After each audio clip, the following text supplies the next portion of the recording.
This episode is brought to you by Progressive Insurance. Whether you love true crime or comedy, celebrity interviews or news, you call the shots on what's in your podcast queue. And guess what?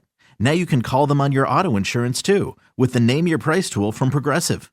It works just the way it sounds. You tell Progressive how much you want to pay for car insurance, and they'll show you coverage options that fit your budget. Get your quote today at Progressive.com to join the over 28 million drivers who trust Progressive. Progressive Casualty Insurance Company and Affiliates. Price and coverage match limited by state law. Running a business is hard work. Building your website shouldn't be. With Wix, you can express your ideas, give direction, then leave the heavy lifting to AI. From site creation to branded content and images. Have fun with the details. Customize what you want the way you want. And manage your whole business from a centralized dashboard with expert AI tools. Build, scale, and enjoy the incredible results. You can do it all yourself on Wix. And now, here's the question. Hola, bitches. Good day to you and yours. All right, as Miles said, a fisherman in Florida, he's in a bit of legal trouble. You see, he charters fishing boats to fish red snapper. Now, the problem is the local dolphin population also enjoys red snapper. So the fisherman, well, he started killing the dolphins using poison bait and occasionally unloading his 12-gauge shotgun into them. Now, all of that is very bad, but worse, he once shot a few dolphins in front of the elementary school kids who were chartered on his boat. And look, I think we can all agree, there's just some things that kids don't need to see. And blowing Flipper's head off with a shotgun is probably one of those things. So is the movie Winnie the Pooh, Honey and Blood. Now, sure, the movie might be an idiotic send-up of the Winnie the Pooh character, but it is a horror movie and inappropriate for fourth graders. At least that's what a fourth grade math teacher learned after showing the movie in his class. Turns out that both the kids and the parents had a problem with it. He said some students were begging him to stop. I don't know why he thought it'd be okay, it's but called it did. Blood and Honey. I think he was leaning on the honey. You know what the problem is? It starts with Winnie the Pooh. Yeah. I think that's where his brain went. So maybe you wait until kids are 11 years old, and then you take them to see the latest Final Destination movie.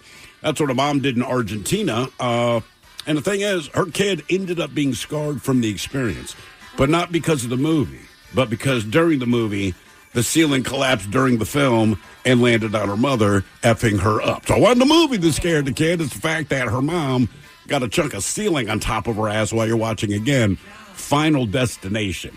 So like we said, there are things that we hope kids do not see. It can be movies, violence, cruelty, porn, bad behavior, whatever. But that said, it's hard to protect them from everything. And every once in a while, a little something slips through the cracks. And either it's your kid or it's from your own childhood. You see something better or worse, you remember forever. And that is today's question, is brought to you by our friends at Advanced Hair Restoration. Today, we want to know, good or bad, what did you see as a kid that stuck with you forever? To be a part of the big show, call 206-803-ROCK. Like KISW on Facebook, follow us on X and Instagram at Men's Room Live. And send those emails to the Men's Room at KISW.com. This episode is brought to you by Progressive Insurance. Whether you love true crime or comedy, celebrity interviews or news, you call the shots on what's in your podcast queue. And guess what? Now you can call them on your auto insurance too with the Name Your Price tool from Progressive. It works just the way it sounds. You tell Progressive how much you want to pay for car insurance, and they'll show you coverage options that fit your budget. Get your quote today at Progressive.com to join the over 28 million drivers who trust Progressive. Progressive Casualty Insurance Company and Affiliates. Price and coverage match limited by state law. Patrols, away we go. Welcome to the 20th anniversary season, episode number 4,325. What a large and a charged program we have for you today. Guaranteed future repeat. We will sit and spin. Today we get to the worst of music, and not necessarily the worst musicianship. We are talking about some of the worst lyrics of all times. Worst lyrics. When you think about bad lyrics, or just how in the hell did that song become popular, what comes to mind? There's a song from KISS. Oh, God, what was the tune? Let's put the X in sex. No, it's even dumber than that. Gene Simmons. The line, anyway, he's singing whatever he's singing, but the line that he breaks out, because he wants to have sex with this lady, you see, so he very cleverly came up with, I want to put my log in your fireplace. Right. Now, that's fine if it's Big Bottom. Even as a kid. Right. If it's Spinal Tap, that's funny. fine. you're supposed to be funny. Gene was not trying to be funny. Gene was just being Gene. And I'm like, that's the dumbest thing. I'm a teenager, and that is stupid. You made sex dumb.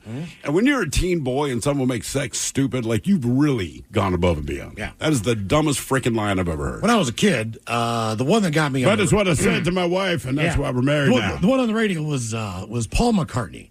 And the line was, someone is knocking at the door. Someone is ringing the bell. Hey, do me a favor, open the door, and let them in. And as a kid, I was like, oh, what the hell else are you supposed to do if someone's knocking at your door? Right. And ringing the bell. And ringing the bell. So, yes, apparently there's someone at your front door. Go answer the door. And that one still bugs you. It really does. Hello. I mean, like, that's all you got. Well, now that all you you got. It's like, what happened? Well, we ordered pizza one night, and I was just kicking around some lyrics. Apparently, the pizza guy showed up. I totally forgot. So I asked Ringo. I think he grabbed the door. Yeah. Hey, someone's knocking at the door. Wait a minute, someone's ringing the bell. Good God. Yes, the 10 most embarrassing song lyrics of all times. I'll give you some of the artists that are included. We have Lil Yachty. Okay. Okay. I like Little Yachty. All right. Okay. We have Bono from U2. All right. Some of the dumbest lyrics of all times. Believe it or not, they get a lot of flack, but they say yes. Nickelback has one of these songs that have some of that's fair. The dumbest lyrics of all time. We also have Snap. I'm not sure if I know who Snap is. Insane Clown Posse appear on the list. You cannot be shocked by that. As well as the Black Eyed Peas and Kesha. So all those are included in some of the Kesha made the list? dumbest song lyrics of all times, yes. No. Coming up at 4:30, as we will sit and spin. All right, today we're going to talk about going back a little bit in time, and there are certain things, and certainly you know this as a parent. If you are a parent, you are amazed the things that your kids remember that you didn't really take the time to even consider it being, is anything worth retaining. Sure. And they will bring this up as they get older and tell you about that time when you said this or you did this or you were there. And I, to be honest with you, half the time I'm like, I cannot believe this was so impactful to you. Sure. And the same can be said when I talk to my mom, when I talk to my dad. Half the stuff they didn't even realize was a thing. Things that you saw, things that you did, things that you experienced. They didn't realize the impact that would have on you individually as a kid. And it's terrifying as a parent. You know what your kids see, but you don't necessarily know how they perceive stuff. Yes. And that's kind of the thing. It's my kids, every once in a while, they'll run down 2 or 3 things. Hey, Dad, do you remember when blank happened? I'm like, yeah, like vaguely, but they describe my behavior, my word, all of it, to a T. Either it was funny or it's bad or whatever. And it's like, this really stuck with both of you guys. I had no idea, man. Now, Ted, just as simple as you tell the story of maybe going on vacation with your family, driving down 95, and there was a part of North Carolina or South Carolina that had billboards for strip clubs. Yeah. And you remember those. Oh, all the time. Right. Yeah. You can see them everywhere. Right. And then, when I drove it myself, yeah. Well, but those now are the it means things. Those it's are the not- things like the entire trip you're in the car.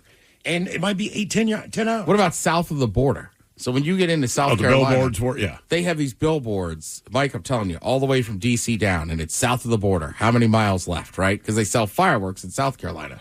But this south of the border place also has, cheesy hotels. Yeah. It's, Mexican themed. Sounds awful, so I'm saying it out loud. But as a kid, Tacos. You're going somewhere. It's like, we've got to stop. Oh, yeah. And we did. And even as a kid, you're like, this kind of sucks. But you still want to stop every time. Course. Right. And me and my brother bought fireworks. We were going to South Carolina, and we tried at night to light them off. And yeah, but you're right. You have to stop. Right. But those are, you could have been at the beach all week. Mm-hmm. But the one thing you remember is those signs on the way down to vacation. Because it's something that's imprinted. It's something that sticks in your head. Absolutely. So today we're going to talk about that. Whether it was good, whether it was bad. What did you see as a kid that has stuck with you forever? 206-803-ROCK. I mean, that's part of my issue with snakes. Is walking behind the handball court in my neighborhood, and a snake fell out of the tree and almost hit us. Yeah, it was just laying there, and I was like, I can't pinpoint it, but I feel like that's what I was like. I'm afraid of snakes. Do you think if it had not fallen out of the tree and just did a normal snake thing, slithered up on you, you'd have a different opinion? I don't know. Because they said falling out of a tree is kind of like, I've met people that are scared of rats. And actually, within the last 2 weeks, talking to someone about this, and I'm like, man, they're not that scary. Are you scared of mice? No. So why are you scared of rats? That's just ridiculous to me. She said, well, the first time I saw a rat, it came out of my toilet. And I said, you know what? That's a game changer. You know, if you walk into an alley and you see a rat, you might not like it, but the rat is where rats are supposed to be. Right? She's like, dude, you lift the lid on your toilet. She's like, you don't think you're scared of rats. I'm telling you, if one climbs out of your toilet, you're going to have a different opinion. I think it's like people. You see they people, climb out of your toilet? You see people all the time. You see a person you don't know inside your home, you panic. You know what? That's a good point. If you're outside my home, okay. Yeah, inside my home, much a different feel. I see a lot of people every day. Right. But if I come home tonight and there's a dude standing there, that's an issue. Yes. Yeah, you're right. So I guess that's the rat in the toilet. I get, okay, I understand where your fear comes from. And weird things stick with you. Like, even when I go shopping and I see a mannequin, all right? So let's take you back to the Sears bra mannequins. This was one of those things that just, I don't know, I froze. I think I was 6, maybe 5 years old, 7 years old, somewhere in there. So I'm with my stepfather, and he is at a pretty decent sized men's dress, women's dress, higher end kind of shop in our hometown, right? And he's getting fitted for a suit. Now, as you know, this is not going to take 5 minutes. So I am there with him. I'm, looking around, doing what kids do, just walking around the department store. I know where he is. He knows where I am. I'm just wondering. At some point in time, I asked a person who was working at the store if they could tell me where a bathroom was. All right. And whoever it was said, just go down this hallway and take a left, take a right, open the door, and it's the bathroom's right back there. So I walk down this hallway, and I open the door, and I turn on the light. The door closes behind me. And I am in a room of naked and half-dressed mannequins. All right? The entire room is full. How old are you when you walk I'm in? like 5 or 6 years old, okay? So the idea, first of all, this is my first nude mannequin experience. Oh, yeah. They kind of look like ghosts. They kind of freak me out for a second. But they're naked ghosts. Some, are full body. Some have heads. Some are Donald Duck in it, where they just have a shirt on but no pants. But they're all like kind of looking toward the door in my eyes, all right? Why are you here? And then the door didn't lock, but I start pulling on the door handle for some reason. I cannot get the door open. I didn't turn it hard enough. I don't know what the deal was. And I keep looking over my shoulder, and I'm like, I have got, and I still have to pee. I'm like, I have got to get out of here. And as I'm jiggling the door, one of my arms flails out, and I hit this mannequin. And this mannequin falls right on top of me. Okay? The attack has begun. And I'm just like, oh, my God. And then when it hits the floor, the head pops off. All right? I will never forget this. And I finally got the door open. And, my heart was pounding. I think I think my stepfather was like, you okay, man? And I'm like, yes, I'm okay. Did you tell him I'm like, I just need to use the bathroom. I was like, I really didn't know how to explain it. What I'd seen. Do mannequins still freak you out now? Well, or do they all just take you back to that moment? Exactly. Every time I see a mannequin, whenever I'm in Nordstrom's, whenever I look, I'm like, I know you. You attacked me once. You attacked me. I know you. But that's the only thing. Not mannequin with what was it? Kim Control. Andrew McCarthy, or there was a movie called Mannequin. Yeah, Mannequin. Whatever. All right, not that. It was seriously that moment of getting and it felt like I was in there for 5 minutes. I was probably in there for no more than a minute. Right. But I was just, and I kept looking and turning around. And there was just so many of them. They had like heads on one shelf, and then torsos on shelves, and then whole mannequins. And some had suits on, some had hats on. It bugged you. It was how long did that kind of last with you? You know what I mean? Like something that'll stick with you for like a year. Did it just take a week? Or it's I remember whenever we would go shopping, I did not really want to look at the mannequins. So I would look at the clothes, but if I saw one, I'd look away real quick. I couldn't really make eye contact. So how long did this bug you? I mean, they're mannequins, man. Look, I understand. Obviously, it's one of those things that when you're truly scared.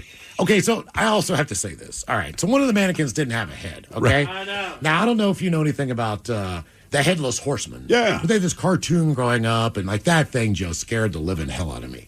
Yeah, because there was nothing funny. It was terrifying. Or corny about him. He straight up was murderous, and he wanted you to die. Because you could watch Teenage Mutant Ninja Turtles, and you could say Shredder's the bad guy. Okay, still can be Skeletor with He-Man. Yeah. Headless Horseman was straight up like, He was holding I a pumpkin want in his hand. to kill you. Yes. Right. And when I find you, that's what's Now, going to this happen.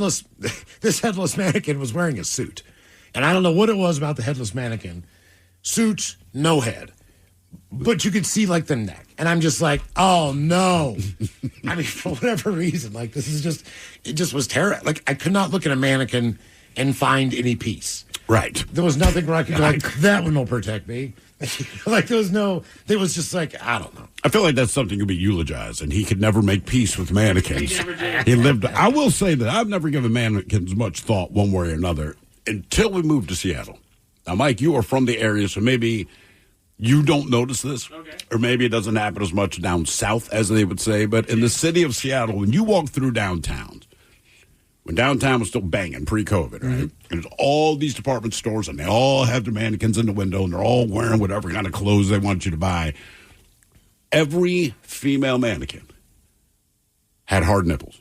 Yes. Every freaking one. Now, look, maybe there's it's a lingerie store in Fremont with window displays that have these every day. I walk by them on my way to the gym.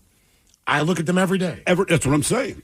Now, the one at Lovers, they have like boobs. I know, but like normally, like just coming from the East Coast, right? Just as many mannequins, just as many department stores. They were just those smooth, round breast mannequins. No big deal. We move here, and I'm like, it can be headless, it cannot be headless. Like, I take extra time to look at this. I'm happy now when my wife says, what do you think of that dress? I'm not looking at the dress. I'm looking at the nipples, but it looks cold. But seriously, man, and I'm sure they did it for this very reason. You do window shop a little longer. I am a little more sure. Let's go ahead and walk into the store. I know they're mannequins, but they look good, man. I don't know what Dude, the I name. told you, my friends that used to work at Lovers, like they sell body parts of porn stars, right? Yeah. That are very realistic. But their mannequins are so voluptuous that they said people would come in sometimes and be like, can I just buy the mannequin? Damn. Okay. Yeah. Well, not even the body parts. You Now, want the man. this lingerie store that I walk by every day, okay? They have this thing, well, they used to. There was this one mannequin, and she had down below, it was a G-string, but it was equivalent of one string of pearls. Okay. From the back all the way up to the front. Okay, just think about it. String of pearls. Okay. I walk by, I look at this thing, and all I can think about is being trapped in a room at 5 years old, surrounded by these mannequins. Like, this is supposed to be sexy. It's very sexy. But the only thing I can think about is that moment in time. Tug on my pearls. That happened 50 years ago. Seriously. I'm like, I'm not buying that. I'm not buying that. There's no way. Do you think your experience would have been different? You walk into the same room, you're 5 years old, all right? They're the same I wanted number to use of the bathroom. mannequins. Hello, Miles. But those mannequins look like the one at the lingerie shop. So, in other words, you walk into this room at 5 years old, but you're surrounded by Pearls. pearls and women with perky nipples. man, I mean, like- and lingerie, and they're all staring at you. Do you think you'd have a different feeling of mannequins? Like, I don't know what it was, but in that moment, I felt very warm. Some of the one of the mannequins. I was very happy. One of the mannequins about didn't have an where I was. arm, and the other one Say you're in Spokane. like face down on the table, with its arm all the way bent back. Yeah, Ready those are- for you, Miles. Those are Spokane mannequins. I looked around. They're just missing limbs. Some are face down. So weird. It just absolutely terrified me. Get after it, Miles. I'm here for you. Golly. That's a pearl I know G-string. that's weird, but it's just one of those things that sticks with you. Now, hey, man, I get it. If you're a little kid and there's like a bunch of almost people, Right. missing limbs and heads, he but do they're that? all looking at you. Dude had a suit on with no head. And I'm just like, and I know they were just putting stuff together and just getting the But it doesn't bring ready. you comfort. No, but I did not. For whatever reason, it felt very haunted. Yes, right. Because things that almost look human, I'm telling you, are creepier than any given month. So, like, Mike, if I said, hey, I bought this replica, all right, this is a replica. This is not the real thing from the Annabelle movie. But it's hell no. Out. But look, they used it in the movie. This is not the haunted doll they modeled on. It's just a plastic freaking replica Cool. from the movie. Get it the hell out. Can you sleep with this in your bedroom? No. It's like that blank face, that blank white face. You're going to like the way you That look, freaks me Miles. out. Ted is standing right there. I guarantee it. Yeah. I'm the ghost of George Zimmer. Oh, God. That's who haunted I you. guarantee it. Here, have a cigarette, kid. You don't need a head with these suits. I'm still smoking Pall Malls and I'm dead. No one's going to look at your head, Miles. Exactly. Good or bad, what did you see as a kid that has stuck with you forever? 206-803. This episode is brought to you by Progressive Insurance. Whether you love true crime or comedy, celebrity interviews or news, you call the shots on what's in your podcast queue. And guess what? Now you can call them on your auto insurance too with the Name Your Price tool from Progressive. It works just the way it sounds. You tell Progressive how much you want to pay for car insurance, and they'll show you coverage options that fit your budget. Get your quote today at Progressive.com to join the over 28 million drivers who trust Progressive. Progressive Casualty Insurance Company and Affiliates. Price and coverage match limited by state law. What's the difference between DIY and doing it yourself? It's the difference between a part-time passion and a full-time business. Wix gives you the power to turn your passion into a moneymaker. With a website that fits your unique vision, let your ideas flow with AI that guides you, but keeps you in the driver's seat. Manage your business from one dashboard and keep it growing with built-in marketing features.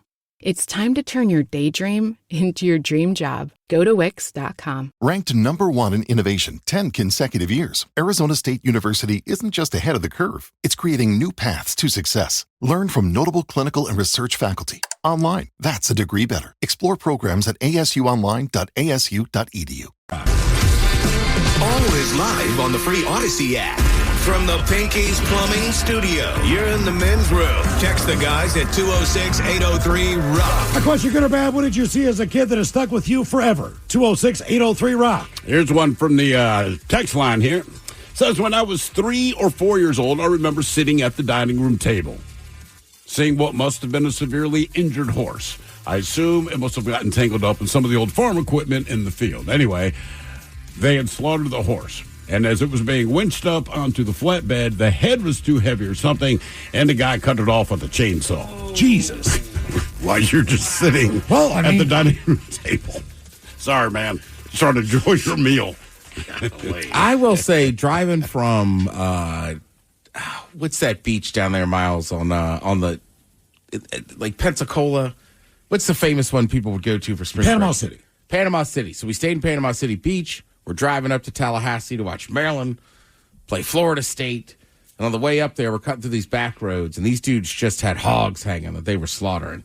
And I mean, it was just, I don't know how to describe it other than, like, I just remember looking over and was like, oh, my God. Ham. Yeah. Like, that's what they're doing to them? Yeah, you don't want to know, did you? It was awful. Yep. That or I told you, man, that Chinese restaurant on my house. My dad was, as we're walking by, my dad goes, don't look in there. And I look in, and there's just hay on the ground, live chickens. Like, it was a mess. Don't look in there. And I couldn't eat it. We're going to eat here, but don't look in there. Don't look in the kitchen. I couldn't eat at that place for, it took a couple years. Did you do takeout? That was, right. And it was, like, that was our takeout spot, right? I don't know how to explain it. Because, like, you know, this is the, like, late 80s. So, like, Chinese food's getting really big. Yeah. So if we went to a restaurant, you'd have to drive to Beltsville to go to the restaurant. But this place, we just got takeout from. He just didn't Don't want look to in there. I don't know. Like, there was a place I over don't here know like if he had seen with the door open. He had to have. But I mean, like, just dishes all over the place. Like, I don't know what their rating was or whatever. But I'll be honest with you, I don't know that I ever ate in there again. Really? How old were you when you saw it? Probably like 11 or 12. It ruined the whole thing. It did. Well, we've talked about the place, the place downtown we used to go, and in between the cash register and the kitchen, there was a plastic shower curtain, with plastic hoop rings that you could kind of see through. Kinda. A little frosted, but not really. And we're like, this is a little sketch. It's very sketch. And maybe like a year goes by. And the stranger puts out their list of the dirtiest restaurants in Seattle. And right there on the front cover. Oh, yeah. On the front cover is a place where we go to lunch at least once a week. Oh, easily. At least once a week with a shower curtain you pulled back. I still don't look in there. As an adult, though, I made my own choice and still went there because I liked it so much. I did, too. Mm-hmm. And I'm like, it probably tastes good because of whatever they're doing wrong. Yep. You know, like I said, my grandmother, I realized the secret recipe to every dish she made was probably the ash from a Newport cigarette. Because it was always in her mouth and she just talked. She never put it in her finger. And we would just watch ash break off. I always remember it was God. Speaking of the question, we knew she smoked every time she cooked. We knew she talked with the cigarette in her mouth, and it would bounce, and that ash would just get real long. But it was Thanksgiving. Last thing, she's whipping up her mashed potatoes, right? So my brother and I were seated at a table. She's standing by the stove, and she's mixing up these mashed potatoes and just talking and talking and talking. And we watched this big-ass piece of ash just drop into the mashed potatoes, man. She just kept mixing them up. So when we sit down to actually eat dinner, and I passed around the mashed potatoes, we both skipped. Like, as an adult, it wouldn't bug me as much. But as a kid, I'm like, that looks gross. But I just remember seeing that, looking at my brother. We both had that look that says, don't say anything, but yes, I saw that too. Here's a crazy one. A Florida fisherman has been sentenced to 1 month in prison, ordered to pay about a $51,000 fine after shooting dolphins, attracting to baited fishing lines cast by boats that he operated. Zachary Barfield, 31, grew frustrated with dolphins eating the red snapper from the lines of his charter fishing clients. So then, taking matters into his own hands, he began to place highly toxic methanol inside bait fish. So apparently that poisoned the dolphins that surfaced near his boat. Now, according to the statement, which noted the crimes also took place in 2022 and 23, he also used a 12-gauge shotgun to shoot the dolphins on several occasions, including once when elementary school students were traveling in his vessel, and another occasion when he had more than a dozen fellow fishermen on board. The acting U.S. Attorney, Michelle Spraven, said the Barfield's acts are selfish and cruel, and she added they were serious crimes against public resources and were traumatizing for the kids.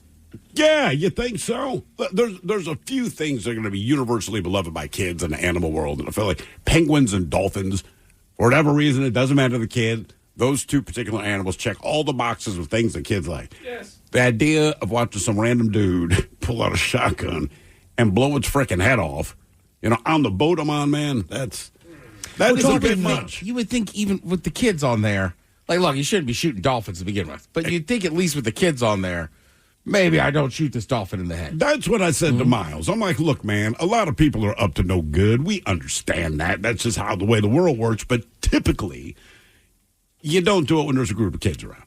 That's all. Yep. That's all, especially if it's something like shooting dolphins. And they say between 24 and 70 dolphins. Damn. Altogether. They don't know the exact number yet. Because they don't know. Some of them fell to the bottom of the ocean, probably got eaten by crabs. So sure. They don't know the exact number. So here we go. By the way, it's 31 days in jail for that. To kill dolphin. 31. That's what he got. He has a $51,000 fine, right? So they hit him financially, but his jail time is 31 days. It'll be like the month of March, the month of May, and then you're done. Mm-hmm. You have killed 24 to 70 dolphins. Right. It's 31 days. Yeah. Jesus. Yes, I do remember. Oh God, it's probably 6 or 7 years old. So we're in Orlando, Florida. We go to SeaWorld. I had never seen dolphins before. I had never seen any of this stuff. Now, SeaWorld at the time was a relatively new attraction. Mm-hmm. So it probably opened 2 or 3 years before that, maybe early 70s. Either way, I'm there with my granddad, and he's the one that's giving me the tour of the park. And now we're going to go to the Dolphin and Orca show. Okay. Very excited. All right. I'm fired up. My grandfather's one of those people who gets to everything at least 20 minutes early. All right? So we had already bought the tickets. We were the first in line. You know me. I'm a kid. I want to go down to the front row. Of course. So we get down the front row, not knowing that the orcas are going to splash the entire front row of this thing. My grandfather, never seen him real pissed off. He was pretty pissed off. But the orcas splashed him. But it was cool. I mean, you just didn't realize, like, it went back probably 5 rows behind us. It wasn't like it was just us or whatever. It was, I mean, like, my grandfather, I just remember he stood up and he's like, you sons of... He's going to jump in the tank. Like he's just like wringing his shirt out like, I'll be damned. He was so pissed off. That was awesome. There's a ride in Disney World out of an Animal Kingdom that's like a White River Rapids ride. All right. So, like, you will get wet. But the way the rafts work is they kind of just end up spinning. Yeah, the big circle ones, right? So at the end of it, there's like a waterfall, but it's really only going to get a couple people. It's the same thing. Like this one year, my dad's down there, and he's like, I don't want to get wet. And his brother, my Uncle Phil's like, don't worry, there's 8 of us in here. Only 2 of us are going to get wet. Statistically, you're okay.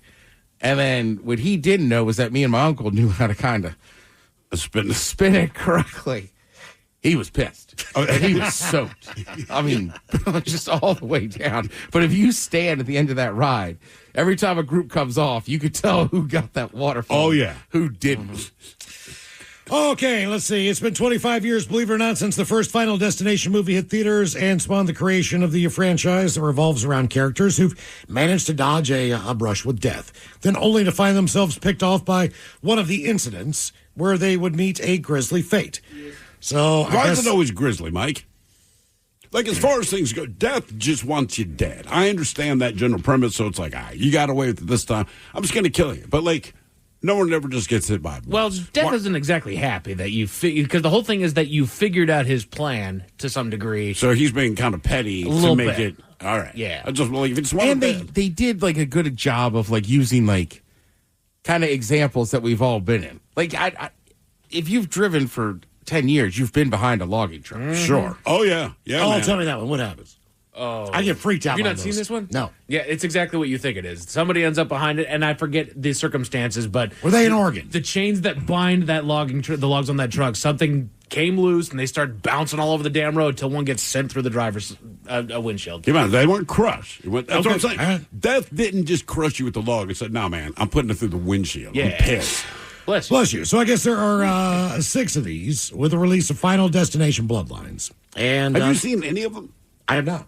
Really? Grossed over $185 million on a $50 million budget. So they're saying it's pretty good, and it's done real well. But according to the news service in Argentina, it contributed to that total when they went to see the film in a movie theater in the city of La Plata on May 19th, only to find themselves thrust into their own version of a Final Destination situation. Fiamma Villaverde said she decided to take her 11-year-old daughter to the movie on a whim, and it was nearing the conclusion when they heard a really loud noise. Now, they initially assumed that came from the speakers, before a chunk of the ceiling fell down and hit her while striking her shoulder, back, knee, ankle, and head. Mm-hmm. Didn't we just have one of these in Washington? Like Wenatchee? We did. Was it Wenatchee? We definitely had one here in Washington. I want to say they were sitting in the front row maybe, and it came down in the second, or vice versa. But if I remember correctly, if the couple in Washington had been one row different, they wouldn't have been able to tell their own story. I guess all this stuff barely missed her 11-year-old daughter, and the chunk barely missed her head because of the angle she was sitting. And while she wasn't seriously injured, she was understandably less than thrilled that she was forced to endure the situation in the first place. There's been no official explanation. They were not given a refund, and the movie And the movie was in fact stopped. Well, they didn't get hit. We're not refunding you. You're fine. Hey, you're right. You almost got hit, so we almost refunded you. You went to a scary movie and got scared. There you go.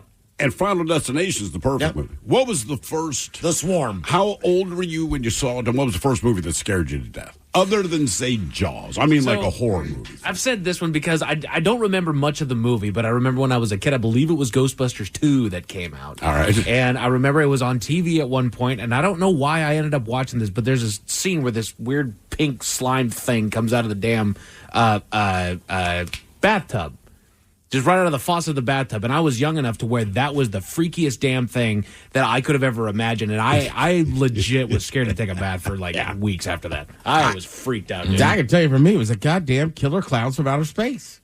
Now, did you already not like clowns, or are they the reason that you They helped a ton. Okay. God, that movie's so stupid. Because as a kid, clowns were just wacky. And then it turns doesn't out blow they're your mind. Yeah, not now. They're scary and you don't want to see them. For me, it was Alien, man. And my parents took me. I was 10, right? And so, in my mind, when you said a movie like Alien, my mom would watch Star Trek. I'm like, all right, I've seen aliens before, whatever. I had no idea what the premise of this movie was. And I thought it was a great movie, but I've never been that scared in my life. And I mean, like, for weeks afterwards, man. You're just laying in your bedroom and you're staring at the closet door. And I'm like, that thing can be any freaking where, man. And then you tell, well, it's in outer space. I'm like, but you don't know that. It could be any. I mean, there's always a moment, I think, for all kids where you see something scary. And like you said, Ted, the concept of what they are is entirely different than anything you've ever thought. Yeah. Clowns are funny. The clown trip. Not these clowns, Ted. No. These clowns will kill you. Right. It just blows your mind. Yeah, and some of them come off looking nice, and then they were murderous. Mm-hmm. And you said The Swarm? Oh, yeah. I remember The Swarm. No, What was The Swarm? The Swarm was a movie about bees. So I'll Bad never forget. 70s movie, So but yeah. this is a theater downtown that has one movie theater. Yep. They have maybe 2 movies they show on and off, back and forth. So one was The Swarm, and my grandmother called the movie theater, and she said, I want to take my grandson to a movie. What's playing? And they gave the times and said the movie is The Swarm. And she's like, is it kid friendly? And the woman's like, oh, yeah, it's kid friendly. Oh, no. Well, the movie was rated R. All right, this is 1978. The first scene, I will never forget. It's this couple, and they are getting ready to kind of make out in this car. And it's underneath this tree. Classic. And then the swarm comes and gets them. My God. It came through its vent, right? Yes. Okay. I didn't realize that was the first scene, but yeah. The swarm comes in the entire car. Now, keep in mind, you're already seeing some action, 2 young lovers kind of thing. Oh, yeah. All of a sudden, man, they are just decimated by the swarm, and the bees have locked the doors. And my. Like the whole thing is just happening, and they're basically just getting eaten up. No, I looked this thing up. Starring Michael Caine, All right. Oh, no way. Henry Fonda, Oh, my God. Richard Chamberlain, Fred McMurray, who was a TV actor back in the day, Patty Duke. Yeah. Looking at the list of people who are in this movie, like This is a massive movie. This was like a B-level, shock horror. No movie. pun intended. But so apparently I freaked out. So I think we were in there for no more than 15 minutes before my grandmother grabbed me by the arm and yanked me out like, you're not watching this crap. Really? She didn't get through the whole movie? I think my grandma was kind of freaked out too. Uh-huh. So, but either way, she's like, this is not appropriate for you. And I'm like, I didn't want to stay. And she asked me, I'm like, You're like, that's get me fine. out of here, man. Like, I'm not used to horror movies. This is not my genre. But that was the first one where I was like, man, that freaked me out. I remember that scene. I remember, as far as the swarm goes, I remember they took down a helicopter, and that blew my mind because as a kid, the helicopter was coming to save the day. So I'm like, all right, everything's going to end well. Well, then the helicopter crashes and the bees take him out. Then there's a guy who'd been in most of the movie, and he's got the protective bee gear on, right? Fantastic. So it didn't matter where he'd been. He understood the situation, but he wasn't getting stung. He's one of the scientists. And this is so stupid, but as a kid, this blew my mind. So same movie, it's toward the end now, and he's trying to rescue these 2 people at a house. And as best I remember, they happen to be at a costume party. So the one guy's dressed as a pirate.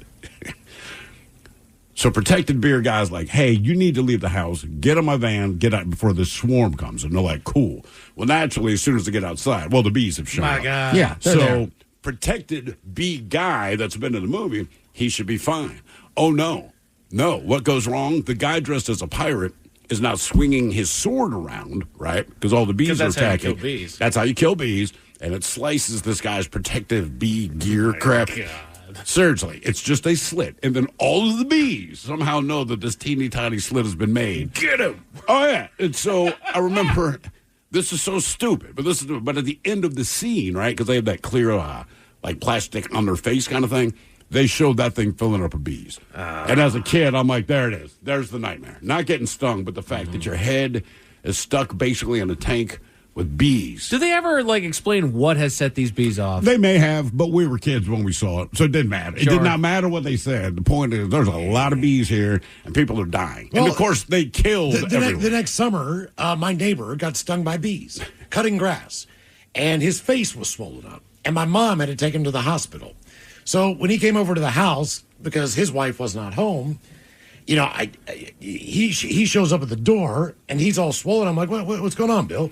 What's happening? He's like, I need your mom. She needs to take me to the hospital. I'm like, what happened? I got just stung by a bunch of bees. I'm like, oh, no. He's going to die. Because I really never I never had an interaction with them. Right. I've never been stung before. I'm like, I've seen this movie. You're going to die, man. I know exactly what happened. They're coming, man. I get stung by a tongue of bees. You led them here. This is not even a joke. This text came in from my wife at 2:40. Someone hit a beehive basically at the end of our driveway. There are bees all over the place. I was on the street. I was walking the dog. Just speaking of the So right now you have bees at your house? Yeah, she sent the text like 30 minutes ago. And I'm like, you've got to be kidding me. And basically, where this beehive went down, I don't know how big it is. I do not know how many bees are involved in this. I don't know if it's like swarm level events or just a hive of pissed off bees. But the fact you brought up the swarm, and this is the text I just got, I'm like, cool. Good times. Did you guys watch Candyman? Did that kind of Yeah. reset all that same fear with you? No, I was old enough the Candyman didn't bug me too much. Because he Yeah, actually but had that was a big one, too. Yeah. Like, you couldn't say it 3 times. Did you ever do it? Did you ever look in the mirror and do it? I've been in a room where somebody did it, and we like punched them, and we're like, stop. It's like a Ouija board. It is, man. Yeah. Would you do it now? No. As a grown man? Yes. I don't tempt that crap, dude. I don't believe in it, but I don't tempt it. If I have to get up to pee in the middle of the night, the first thing I'm doing is like put my hand in that bathroom and clicking on the light because it's dark. And I don't I'm need like, anything in there. yeah, I don't know why. The bathroom's the only room as an adult where it's like, I need a little light. You ever walk in there and you have to like shoot the shower curtain open? Like, who's back there? Yeah. No. I do that all the time, too. Yeah. No. You know Make what sure I nobody's do? hiding in there. And I just did it yesterday. If I've been gone for a day or two, make sure there's nobody in here. Yes. I don't know. Walk through, make sure you didn't walk in on anybody. Yes. Yeah. They're hiding in there, Miles. Jesus. That's where they get you. No closet door. The shower. No. I don't know why. They don't mess with closet doors in my head. Nah, It's just closet that door shower. was the go-to. In my world, man, it was a closet door. Yeah. You think it's just your clothes in there. There's something real bad. Good or bad, what did you see as a kid that has stuck with you forever? 206-803-ROCK. This episode is brought to you by Progressive Insurance. What if comparing car insurance rates was as easy as putting on your favorite podcast? With Progressive, it is. Just visit the Progressive website to quote with all the coverages you want. You'll see Progressive's direct rate, then their tool will provide options from other companies so you can compare. All you need to do is choose the rate and coverage you like. Quote today at Progressive.com to join the over 28 million drivers who trust Progressive. Progressive Casualty Insurance Company and Affiliates. Comparison rates not available in all states or situations. Prices vary based on how you buy. Looking for your next great getaway? Discover Burlington, Washington, the heart of Skagit Valley. Nestled between the Cascade Mountains and the Salish Sea, Burlington offers scenic trails, beautiful parks, and outdoor adventures. Explore charming downtown boutiques, enjoy farm-to-table dining, and visit nearby U-Pick farms. With stunning views, cozy lodging, and easy access off I-5, Burlington is the perfect place to relax and explore. Unforgettable memories await. Start now at visitburlingtonwa.com. It's time to turn your daydream into your dream job. Wix gives you the power to turn your passion into a moneymaker with a website that fits your unique vision and drives you towards your goals. Let your ideas flow with AI tools that guide you, but give you full control and flexibility. Manage your business from one dashboard and keep it growing with built-in marketing features. Get everything you need to turn your part-time passion into a full-time business. Go to Wix.com. This episode is brought to you by Progressive. Most of you aren't just listening right now. You're driving, cleaning, and even exercising. But what if you could be saving money by switching to Progressive? Drivers who save by switching save nearly $750 on average. And auto customers qualify for an average of 7 discounts. Multitask right now. Quote today at Progressive.com. Progressive Casualty Insurance Company and Affiliates. National average 12-month savings of $744 by new customers surveyed who saved with Progressive between June 2022 and May 2023. Potential savings will vary. Discounts not available in all states and situations. Running a business can be exhausting. Building your website shouldn't be. With Wix, you can express your ideas, give direction, then leave the heavy lifting to AI. From site creation to branded content and images. Have fun with the details. Customize what you want the way you want, and manage your whole business from a centralized dashboard with expert AI tools. Build, scale, and enjoy the incredible results. You can do it all yourself on Wix. This is the Men's Room with Miles and Thrill. Question, good or bad? What did you see as a kid that has stuck with you forever? 206-803-ROCK. And one of the things we're talking about right before we went to break, just talking about the movies you saw, like your first horror movie that kind of stuck in your head. You had The Swarm, Ted, Killer Clowns from Outer Space, Mike, Ghostbusters, a scene from Ghostbusters 2. For me, it was Alien. Well, everyone had those moments. So people on the text line are chiming in. Watership Down. I'm somewhat familiar. I don't know a lot about it, but everything I've heard is apparently if you're a kid, this is the single worst thing you could possibly watch. Is that the one that Miles watched? With the rabbits? Is that the one with the rabbits? Yeah. Okay, yes, that's horrible. Okay, yeah, so A lot of Watership blood, Down. cartoons. They showed it at the same time every year. I'm not sure why. But why did they only show it to kids? I've never seen it, but every adult I've talked to that saw it, everyone saw it as a child, not as an adult. I don't know. And they're like, it was the worst experience that I've had with a movie. Maybe that's why they don't do it anymore. I don't know. It was terrible. They showed it like Saturday afternoon at 1 o'clock. Really? Oh, yeah. No, I'm dead serious. Like, you're like, why is this on? Yeah, so Watership Down. They said I saw that at the age of 8 with my parents. My parents apologized. Phantasm 2. I remember that movie. Medusa, too.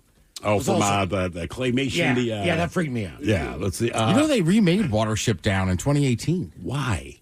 No one was clamoring for that. All I hear are horrible, horrible memories. Scene from the movie It, the original one with Tim Curry, where the kid showers in the school locker room and the clown crawls out of the drain. Had to shower with my eyes open for a long time. Yeah. So much soap in my eyes. Literally, they're just like he pushes the little strainer that's off there and just opens the doggone thing up. Yeah, if you're a kid, I can see what that would. Someone says, I saw the original Candyman when I was 9. I like this move. I told my mother it's a sequel to Willy Wonka, so she let me rent it. To this day, I cannot be in a bathroom with the lights off in front of a mirror. I am 41 years old. The imagery of that one is just terrifying. That's what I'm saying. I'm 44. I'm not scared of the dark. I'll walk out to my fridge and grab a sip of something out of the refrigerator. But if I go into that bathroom because I know that mirror's going to be there, I first put my arm in and turn on the light. Okay. I mean, in theory, I could pee in the dark. I could figure it out. I refuse to. Bathroom light needs to be on. Because of Candyman. Good or bad, what did you see as a kid that has stuck with you forever? 206-803-ROCK. Hello, Gene. Welcome to the men's room. Hola. Hola. What's up, fellas? You guys are bringing back so many weird memories of movies I've sheltered away or just plain out forgot because I was stoned. Fair enough. On that tip, man, my parents took me to see one they probably shouldn't have. Dad wanted to go to the Cinerama because it had just been remodeled. It was all new and cool. That was like the cool place to go see movies, right? Pulp Fiction was the new hotness at the time. How old were you? 43 now. I'm going to go with like 11 or 12. All right. Well, I was pretty confused. What was the scene? A lot of dialogue. Well, what was the scene that disturbed you? Because I know the one in the movie that disturbed me. Break out the gimp? Yeah. But I feel like as an adult, that's more disturbing. Well, I understood it. The downstairs of the pawn shop scene was pretty freaking weird for me as a 12-year-old. All right. So how old are you now? 43. All right, that makes sense because I remember. I love this movie. Yeah, by all means, great flick. Right, I'm with you. My brother had seen it, and he was like, "You got to go see it." They were going to go back and see it on a Saturday night, and I credit it with being one of the funnest nights of my life because we got Taco Bell afterwards, like 11. I was like, "This is insane!" Right. But that scene, I'm with him because I was 13, 14. I mean, that scene sticks with you, and then like it was a good movie, but I don't think I fathomed. Well, that whole movie, they're jumping around the whole time. I was having a real hard time keeping track. Shoot, my adult brain couldn't wrap around to that without seeing the movie 6 times. At 12, I was like, But you remember the gimp. I mean, that's the thing, man. I'm right there with and I was a grown-ass man when the movie came out. My 20s, mid-20s. Went to see the movie, enjoyed the movie. But again, the conversation we had when the movie was done, like, yo, man, I didn't see that gimp scene coming. Like that. Same with Silence of the Lambs. I mean, I saw that as an adult. The Buffalo Bill crap. I was like, this is weird. Plus, I was in West Virginia, and the movie was supposedly taking place in West Virginia. Oh, really? I didn't realize that house and that guy and all the weird stuff. I'm like, this is weird. I was in my 20s before I saw Deliverance. I was already kind of scared of the woods growing up in the city, but I was like, screw that. There's no good age to see Deliverance. There's not. No. And I'm convinced it happens. Not just in Appalachia. You know what I mean? Well, okay, what about the crypto guy? All right, that's different. Guy. Did you guys hear about this? No. All right, so this guy in New York, his business associates basically kidnapped him. They beat him, they tied him up, they whipped him, they urinated on him, they jammed him in a room. He was in there for days. He finally breaks out, and these guys get arrested, but they're 50 years old. Like they were going to kill his ass. Right. But I mean, they were torturing him in this room for days. I mean, when you're urinating on somebody because you want their crypto password, like that kind of stuff, peeing all over his face. It's like, Jesus, God, man. And these are bank Wall Street types. That is correct. God, both of them were just busted. I was like, wow. That is a scary world. But Wall Street did. Well, the crypto stuff, just because I'll just say I know friends, inadvertent way, I know a couple people that are like crypto people. Yeah. And like, they don't really announce where they're holding their stuff and everything because that happens when they go to other countries. Like they'll get kidnapped. Really? Yeah. Jesus, man. Good or bad, what did you see as a kid that has stuck with you forever? 206-803-ROCK. Hello, Steve. Welcome to the men's room. Hola, bichola. Hola. So when I was a kid, there was this movie called The Legend of Boggy Creek, okay? And in this movie, there was this Bigfoot-like creature that had been terrorizing this town. And if I remember correctly, it was in, like, Louisiana or something, or Arkansas, one of those places down. Anyhow, one of the scenes was this young teenage girl babysitting some kids in this single-wide mobile home stuck out in the middle of the woods all by itself when this one Bigfoot-like creature was outside the mobile home and was, like, pounding on the roof of the mobile home. And, of course, the kids and the girl are inside screaming and stuff. And what are we going to do? And, oh, my God. And I just remember after that just being so afraid of even looking out my window at night. I was afraid that if I, like, opened the curtain of my bedroom, that the Bigfoot would be standing right there. Staring at you. Through the window, staring at me, ready to get me. And, yeah, I like I said, that was, 40, 50 years ago. All right, I'm reading about it now. So it came out in 1972. All right. One of the things that may have stuck with you as a kid is if you heard that this is a docudrama. So reportedly, this is based on things that actually happened. All right, so if you hear that as a kid and you're watching this, yeah, basically It's like the Blair Witch Project. Right. It is small town Arkansas, described as being completely covered in reddish brown hair, leaving three-toed tracks, and having a foul odor. Now, do you believe in Bigfoot? Not really, not now, because I think after all these years that they would have found a body or someone would have killed one or captured one or something believe like that. in Bigfoot? I mean, I don't know. You think you'd find a skeleton, something, right? Something. Yeah, but I don't want to be out in the woods by myself, anymore type thing. I'd be afraid of, what was that noise? Uh-oh, it is Bigfoot. Okay, Like, but I was going to ask you this, right? So you're in the woods by yourself, you're scared. Now, are you scared because you're thinking there's bears and cougars, or are you scared because you're imagining what weird thing might be out there? It's always your own imagination and stuff that gets the best of you. Like I was stationed in Germany in the Army, and I used to take Stephen King books with me, and I'd be doing, commo night shift, and at 1 a.m, I'd have to go out and change over the generators, and you can't hear anything because the generator's so loud. You can't see anything because it's pitch black, and you can't use your flashlight because, you're in a field environment, and you have to have red lenses on your flash. So it was scary, and I remember that last 10 feet to get back into the combo hut, I would race to get up into the back of the combo hut and close the door and lock it real fast. Look, I'll tell you this. For some reason, we were at a farmhouse in Germany, but we were kind of in the woods. Yeah, a little bit. A little bit in the middle of nowhere. But we were in the woods. But, man, it was dark at night, and it was very Hansel and Gretel-ish. I can't really explain. No, that's exactly what it For was some like. reason, it was much spookier than I thought it would be at night. Random bread everywhere. Just go outside and smoke a cigarette. I'm like, man, this is kind of spooky. I don't know why I had that thought. It was. It just was. Because it's kind of creepy look. I mean, one, you're in a place that legitimately is old as dirt, right? And so there's all these rolling hills. And like you said, it's either trees or rolling hills. And you felt like when you're smoking a cigarette at night, like anything could be looking at me. Because as best I can tell, I'm the only thing next to a source of light. I am next to a house with the light on, and I have no idea what the hell's out there. Correct, and like that little town kind of, right? Wolfrout House and had stuff in it, but where we were just outside of it was technically, I think, just a village. Yeah, it was. And like when Miles and I went to the store and came back, like there's nobody out on the streets. There's like one church. The and trees are so high. 3 houses. Like it was very weird. 2-lane winding road. Yeah. It just felt like a wolf would come out, like with a picnic basket or something and a bonnet on. That's exactly what I was thinking. I don't know. I mean, something weird. Picnic basket. You know what I'm saying? Like, it kind of had that, like, fairy tale vibe. Yeah, for sure. Like the wolves will eat you. I don't know. All the bill. I mean, yeah. It was dark. Whatever.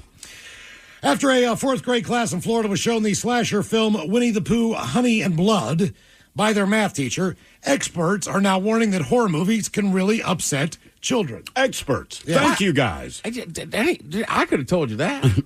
Yes. A mental health counselor says their brains are not fully developed, and so they're not processing things the same way that adults do. And because every child is different, it is important to consider their personality, their exposure to things like frightening films, and the potential reaction to the material.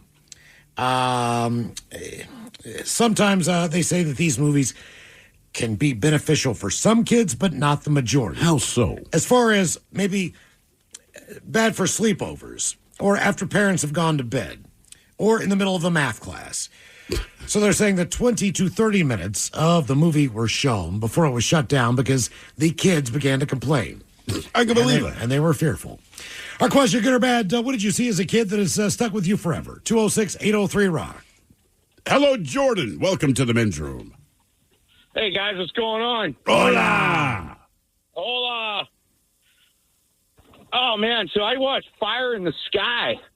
That one scared me to death when I was a little kid. Don't know if I know that one. Guys abducted by alien aliens. Abduction movie based on a true story about a guy down in Arizona getting abducted, and then he was gone for 5 days, and then he came back and had some crazy story about being abducted. All kinds of experiments done. You know what makes this story more believable is that he wasn't married. Like, if he disappeared for 5 days and he's married, I'd be like, oh, you got abducted by you. Oh, okay, buddy. I hope your wife buys that. Right, but a single dude, he's like, hey, I saw that movie in the theater. It was okay. I wonder if that's ever been done. What's that? Pulled off that line. You're with your girlfriend in a Hotel 6. How do you get out of this one? Alien abduction. I was abducted, baby. I don't know what to tell you. 4 days. Like, seriously, I don't remember. I mean, I remember bits and pieces, but yeah, I was abducted by aliens. You touched on it though, man. When I was growing up, I was always interested in horror movies, and I always like to kind of watch trailers and whatnot and look at the movies when we were renting movies and stuff like that. But the thing that always caught me, that always just really piqued my interest, is when they started doing that based on actual events. Like, oh my God, this actually happened. Right, because if you're a kid, right, it's that changes terrifying. your perspective. Yes. Yeah, I'm going to say it's not just, well, it happened to me as an adult, right? I rent a cabin after Christmas over on the peninsula on the Saltduck River. All right. Right? So you're right by Forks. So I had never seen that goofy vampire movie. Twilight. The girl I'm with says, let's watch it. I said, okay. Then she goes to bed, and it's got a hot tub, so it's only like 11, so I'm going to sit out there and enjoy the hot tub. And, I'm probably smoking something, and I'm just staring at this river and all this moss and fog. It scared the crap out of me. I was like, something's going to run out of that woods. Twilight. A vampire or something. Like, I just was convinced. Where was this, Forks? It was. I mean, essentially, it was basically 20 minutes before Forks. All right. Yeah. And again, I was just like, all right. So I just hopped out, closed it up, went inside, made sure all the doors were locked. I was like, I'll just watch TV in here. Yeah. And I've done it on the beach, too. Like Ocean City or something. I was an adult sitting on the beach at night, like, this is peaceful. Then eventually it gets in your head somewhere that a tsunami could hit. Tsunami? You don't know. Tsunami. There's no warning. I don't have my phone with me. And I'm just imagining people in their places watching me just pop up and then sprint off the beach. What the hell is up with that guy? Good or bad, what did you see as a kid that has stuck with you forever? 206-803-ROCK. Hello, Tim. Welcome to the men's room. Howdy. Hola. So the one movie that stuck with me, I'm 28 now. This is when I was about 7 years old. We were watching Amityville Horror, and the scene where it's some lovemaking, and you look at the backboard of the bed, and an Indian chief pops out. I literally jumped over my mom about 2 feet away, went into the kitchen, and started crying my eyes out. You know what? I'll tell you what, and I'm not making this up. There was one before the one you saw. Not much different, same idea. It's the same one that came out in house, the 70s, same yeah. crowd, right? Yeah.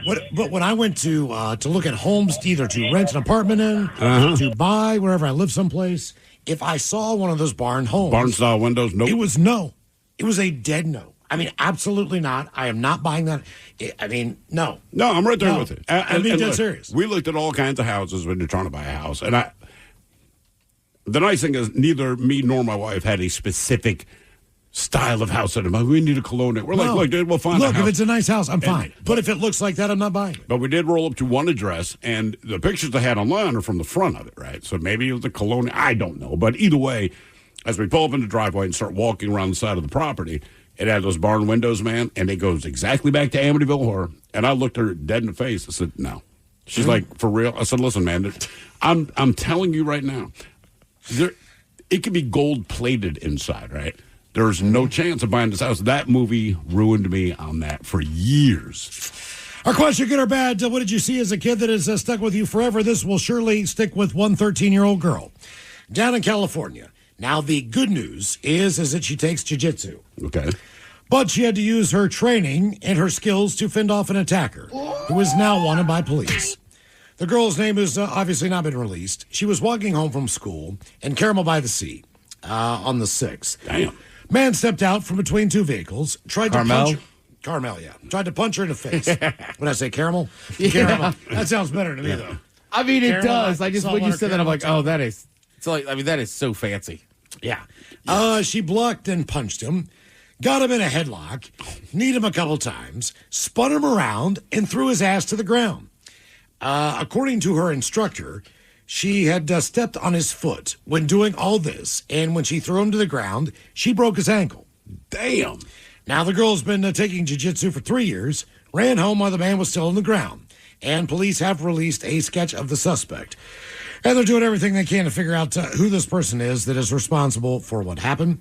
The man was acting unusual, like potentially under the influence, blah, blah, blah, blah. Either way, the 13-year-old girl kicked his ass, and she hopes her story inspires others to learn self-defense. Yeah, no kidding. Yeah, I think it might. It could have ended a lot worse, but because of her 3 years of training, the sad story actually had a better than ending at most, according to the youth center CEO, whose center she was actually walking to after class. I mean, look, man, when I was 13, based on what I knew then, if someone tried to kidnap me, I would have been kidnapped. That would have been the story. Steve Hill is missing. It would not have been, he took him down. There's zero chance. Last heard screaming and crying before being stuffed into a car. Our question, good or bad, what did you see as a kid that has stuck with you forever? 206-803-ROCK. Our question. This episode is brought to you by Progressive Insurance. Whether you love true crime or comedy, celebrity interviews or news, you call the shots on what's in your podcast queue. And guess what? Now you can call them on your auto insurance too with the Name Your Price tool from Progressive. It works just the way it sounds. You tell Progressive how much you want to pay for car insurance, and they'll show you coverage options that fit your budget. Get your quote today at Progressive.com to join the over 28 million drivers who trust Progressive. Progressive Casualty Insurance Company and Affiliates. Price and coverage match limited by state law. Running a business is hard work. Building your website shouldn't be. With Wix, you can express your ideas, give direction, then leave the heavy lifting to AI. From site creation to branded content and images. Have fun with the details. Customize what you want the way you want. And manage your whole business from a centralized dashboard with expert AI tools. Build, scale, and enjoy the incredible results. You can do it all yourself on Wix. Good or bad, what did you see as a kid that has stuck with you forever? 206-803-ROCK. Here's two interesting ones from the text line. It says, an open casket funeral at 7 years old. For my cousin who was 10. No mourning what I was going to see.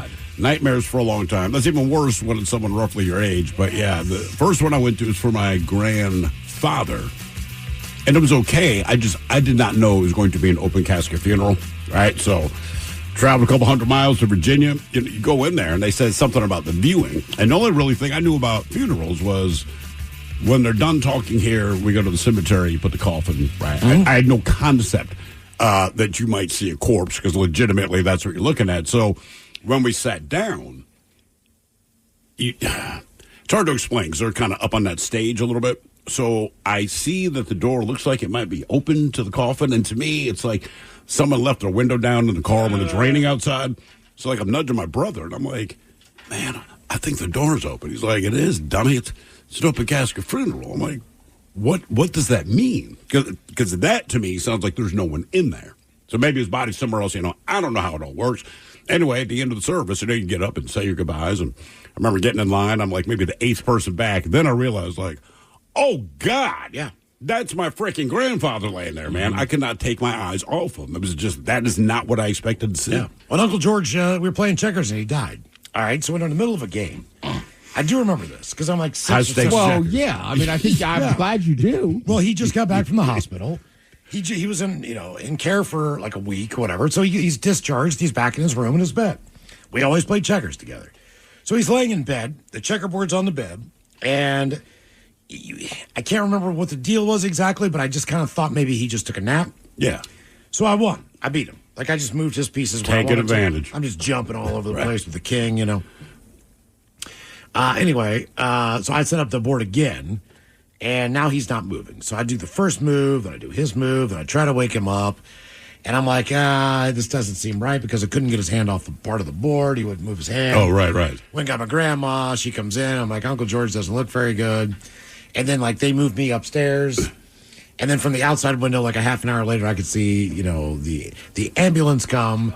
No lights. Right. Uncle George goes back out. I'm like, Uncle George is going back to the hospital. That's your thought. Because there's no urgency. They're just wheeling him out. Sure. They didn't put a blanket over top of him or anything. It's just him on a stretcher. So I figured he's just going back. How long before they explained, he's not coming back?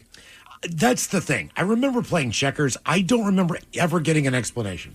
Right. Maybe I did, but I just didn't understand it. Right. I was going to say, if you're 6, you'll remember that. It is hard to explain. It's also terrible. Those stories happen all the time with medicine back then. It's like my mom, her dad passed away when she was a teenager. All right. But same thing. He had been in the hospital, came home, and then 2 days later dies in the house. Yeah. And it's maybe they had die in our hospital rule. I'm sure that most people would prefer to be at home. All things I think they just considered. didn't have the technology to test for stuff. Right. So, this is as good as we can do. Right. He had a heart attack. I'm pretty sure he probably went in there originally with the heart. It was something's wrong with my chest. And then they went, all right, he seems all right now. Yeah, let's go home. Yeah. Good or bad, what did you see as a kid that has stuck with you forever? 206-803-ROCK. Hello, Kevin. Welcome to the men's room. Hola. Hola. Hey, so this isn't as traumatizing as some of the things that people are saying, but one of the things that's always stuck with me is I was traveling with my dad when I was around 10 years old, and we were going through a truck stop, and as we're at the truck stop, my dad was filling up, and I found a woman's wallet. And when I grabbed it, I opened it up, and I saw just a bunch of money in it. I remember, as a kid, I just saw a bunch of hundreds, and I don't know how much money was in there, but I was just like, holy cow, this is so much money. And I was always told, if you find this money, somebody's going to need it, so you need to turn it in. And I went to find my dad, and I couldn't find him. It turns out he was in the restroom, so I'm walking around. I go to attendant, and as I'm talking to the attendant, I said, hey, I found this purse out there. There's a lot of money in here. Someone's probably going to come back and get it. Can I give it to you? And everyone was freaking out, and the thing I remember most was how people were like, I can't believe you turned this money in. I can't believe you did this. And all I'm going is, this is what I was told to do. Why is everyone freaking out that I did what you asked me to do? So that's my story. Because damn well they wouldn't have done it. They took it. Yeah. This kid brought the money back. We're rich. Son of a bitch. Right. Exactly. I'm making $4 an hour. Yeah, yeah. This lizard lot made hundreds. Lot lizard, really. Good or bad, what did you see as a kid that has stuck with you forever? 206-803-ROCK. Hello, Anthony. Welcome to the men's room. Uh-oh. This episode is brought to you by Progressive Insurance. What if comparing car insurance rates was as easy as putting on your favorite podcast? With Progressive, it is. Just visit the Progressive website to quote with all the coverages you want. You'll see Progressive's direct rate, then their tool will provide options from other companies so you can compare. All you need to do is choose the rate and coverage you like. Quote today at Progressive.com to join the over 28 million drivers who trust Progressive. Progressive Casualty Insurance Company and Affiliates. Comparison rates not available in all states or situations. Prices vary based on how you buy. Running a business is hard work. Building your website shouldn't be. With Wix, you can express your ideas, give direction, then leave the heavy lifting to AI. From site creation to branded content and images. Have fun with the details. Customize what you want the way you want. And manage your whole business from a centralized dashboard with expert AI tools. Build, scale, and enjoy the incredible results. You can do it all yourself on Wix. Anthony, No And Tony. he's gone. No Tony. Hello, Justin. Welcome to the men's room. Hola. Hola. Yeah, I have actually a couple. There was remember that movie Mask from the early '80s about that kid with that disease? That was with Cher, right? Cher and Eric Stoltz, yeah. Okay. Kind of Yeah, like I an remember, Elephant Man-ish type of thing. Yeah. He got big old head. My dad was playing a retreat at Catalina Island, and that was the movie they showed that night. I was probably 6 or 7. And I remember after watching that, I didn't want to sleep for a couple weeks. I was worried I'd die in my sleep. And Is like that the kid did in the movie? Is that how Stoltz dies in that? Yeah, he just dies in his sleep in the movie. I'm not sure how he But really isn't died. that based on a true story? I think so. I'm pretty sure it is. And what was his deal? I mean, I know he had like a big giant head. No, he had the same thing John Merrick did. Elephantitis, I believe it is called elephantitis. Something close to that. Right. That's kind of what the same. That sounds right. So what was the movie? Basically, you get attached to this kid, the kid dies, a typical tragic, horrible. But he's not cute. But he's not cute. That helps. So I mean, that's why it's heavy. Yeah, but that's why they're rooting for him. Like the movie's made specifically because you are as far from cute as it could possibly be. So now you become a champion on that side, right? You know, you're rooting for the ugly guy, the Hunchback of Notre Dame. E.T. Not exactly. E.T. was ugly as hell, and for whatever reason, like you were so ugly, I got your back, man. Right. God, you're right. E.T. People, he's so cute. I remember my uncle put it in perspective. The movie had just come out, and my mother, well, a million people like E.T.'s so cute, blah blah blah. My uncle.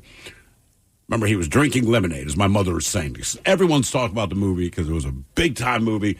Everyone had seen it. It's so cute, blah, blah, blah, blah, blah, blah, blah. My uncle just takes a sip of this lemonade and says, Carolyn, E.T. looks like a turtle got pulled out of his goddamn shell.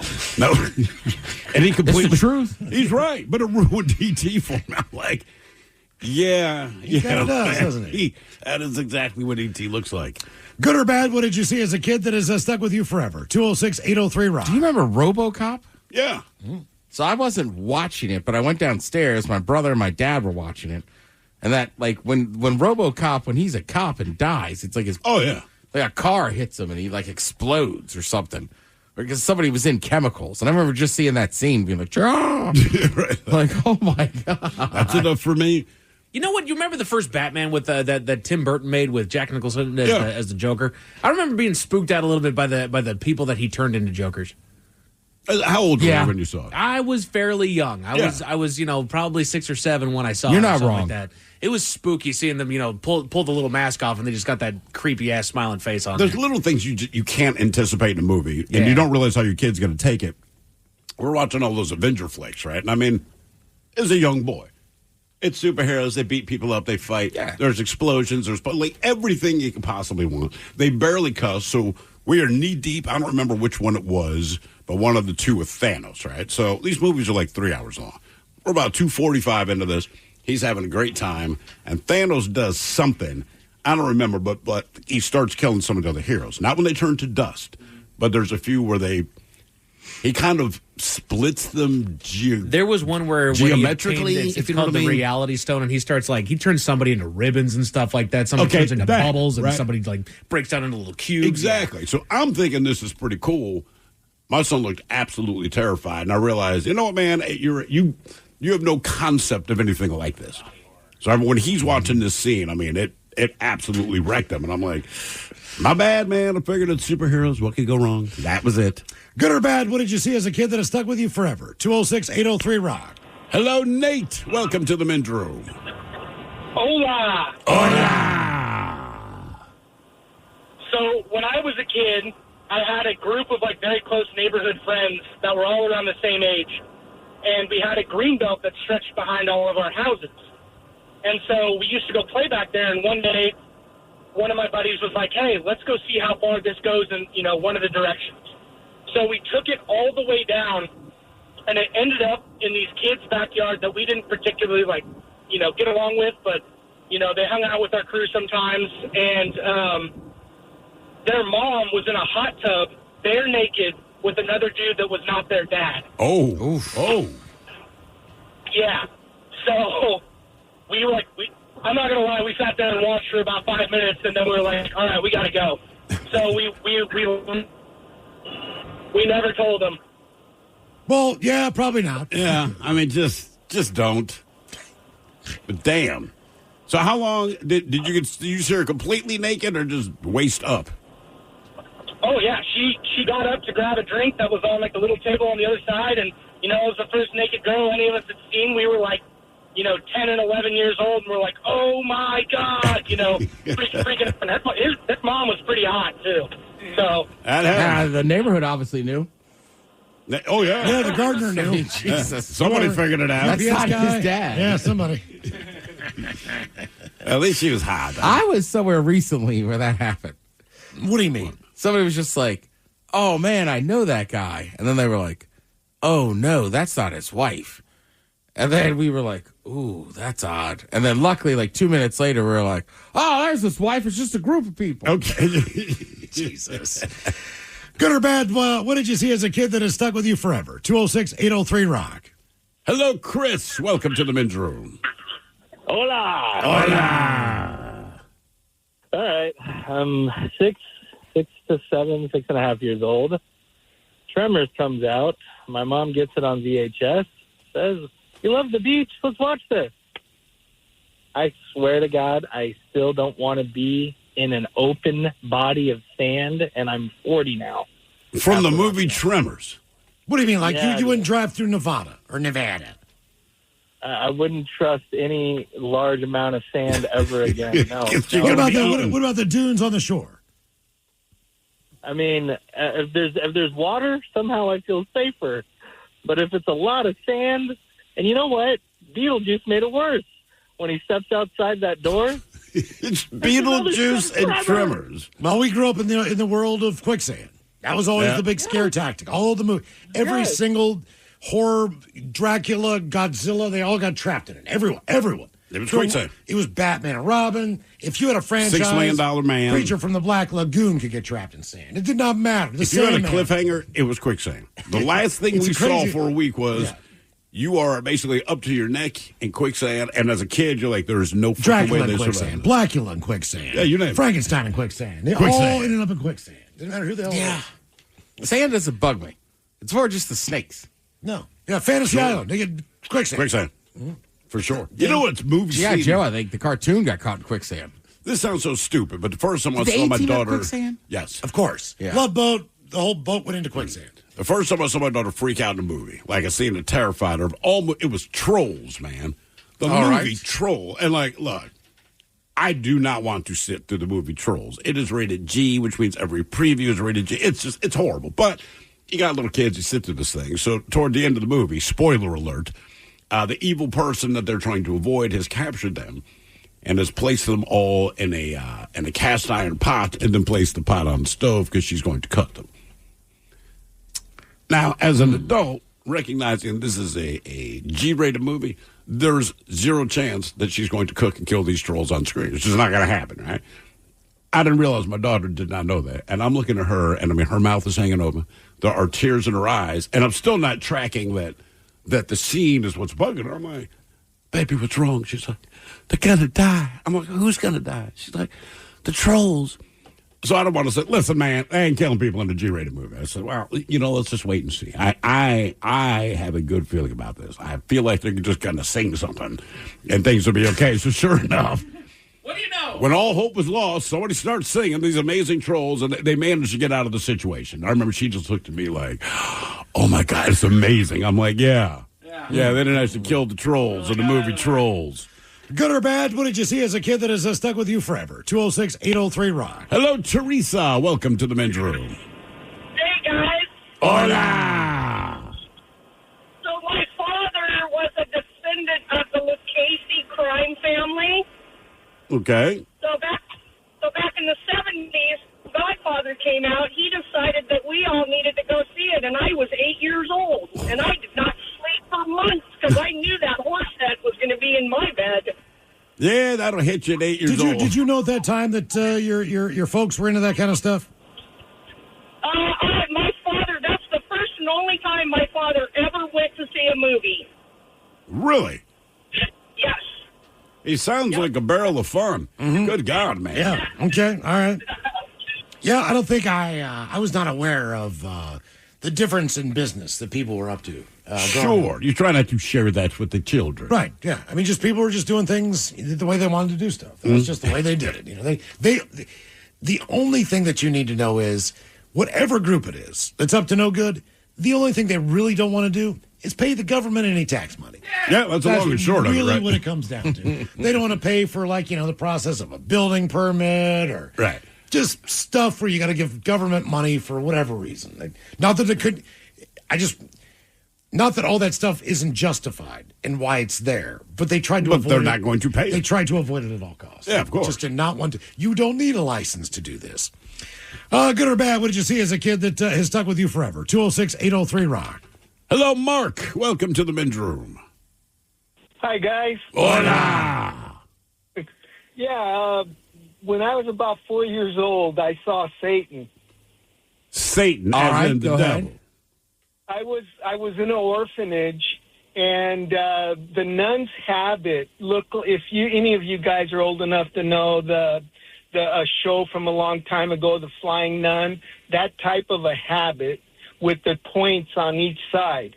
So it's about sometime in the middle of the night, and one of the nuns used to make a round before she would go to her quarters.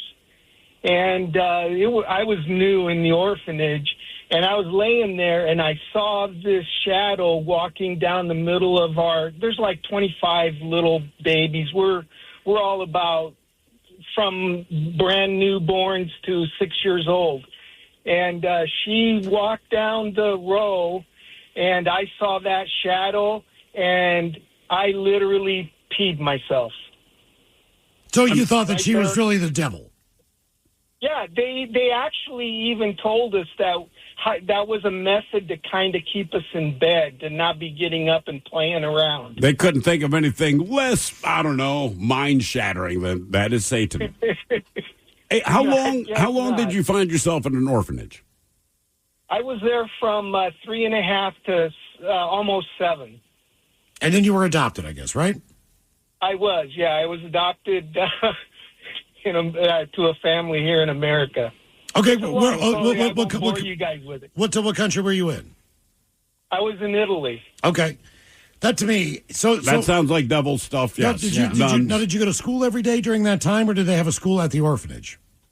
No, well, we didn't have a school at the orphanage. We were too young. Education back then, especially, it wasn't that big of a deal. If they basically just were able to keep us fed and some clothes on our backs. Have you been back? Yes, my older brother. We were separated. I was adopted. He wasn't, and he found me when he went back as an adult to the orphanage, and they broke the rule and gave him our address. Did you know that you had an older brother? Not really. Other than I had my adopted mother had typed up our case study, which she wasn't supposed to. So that's how I knew I did have a brother. Okay. Where did you grow up here in the U.S.?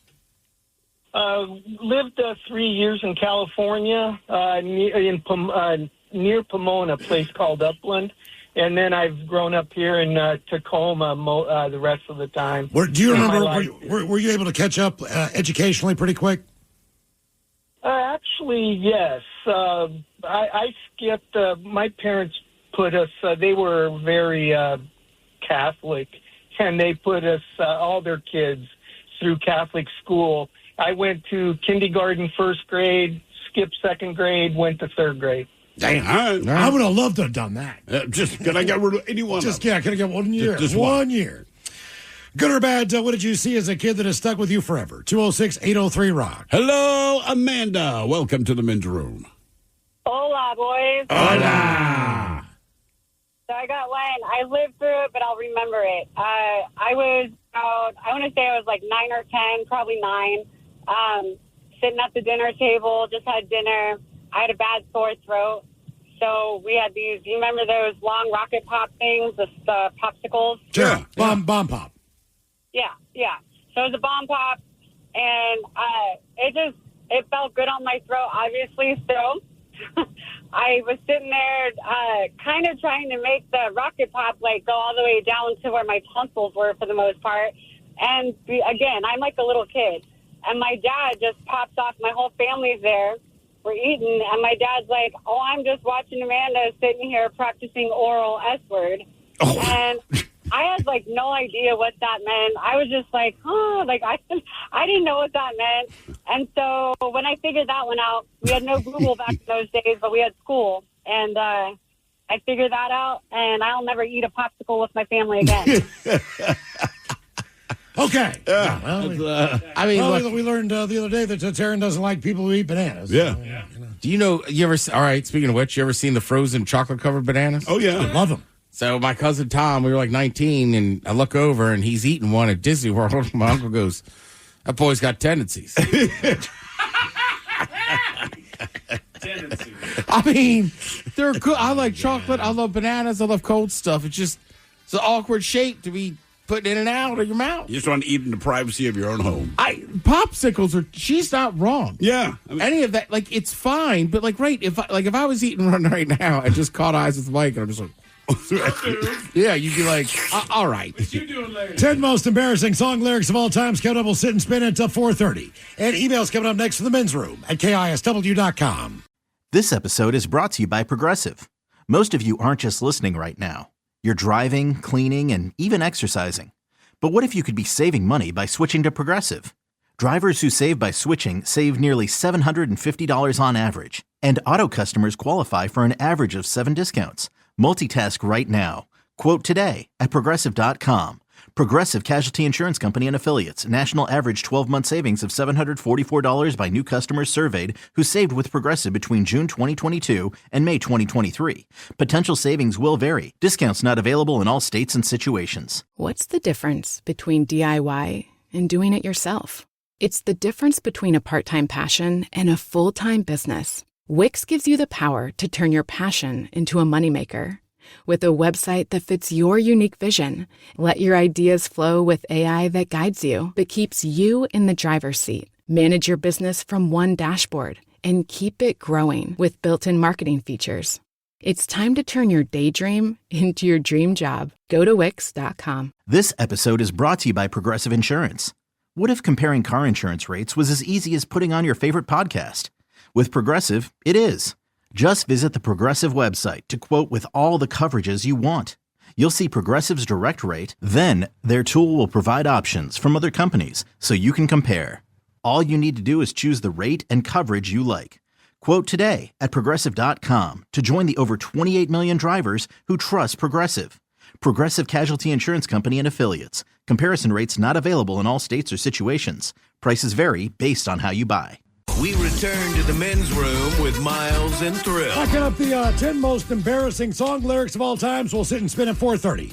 But first, time for a few emails to the men's room at KISW.com. You've got mail. You've got mail. Here's a weird one. On our question, Pachola's on a trip to Tijuana with my family as a 4-year-old in the late 80s. I remember seeing my first black eye. Parents paid a donkey handler to place me on top of the animal, sombrero and all, and hold it steady while I posed for a picture. The donkey handler had a fresh black eye. I was fixated on that thing and still remember it to this day. He may have been missing a tooth as well. Cheers, guys. That's from Jesse in San Diego, California. Black eye.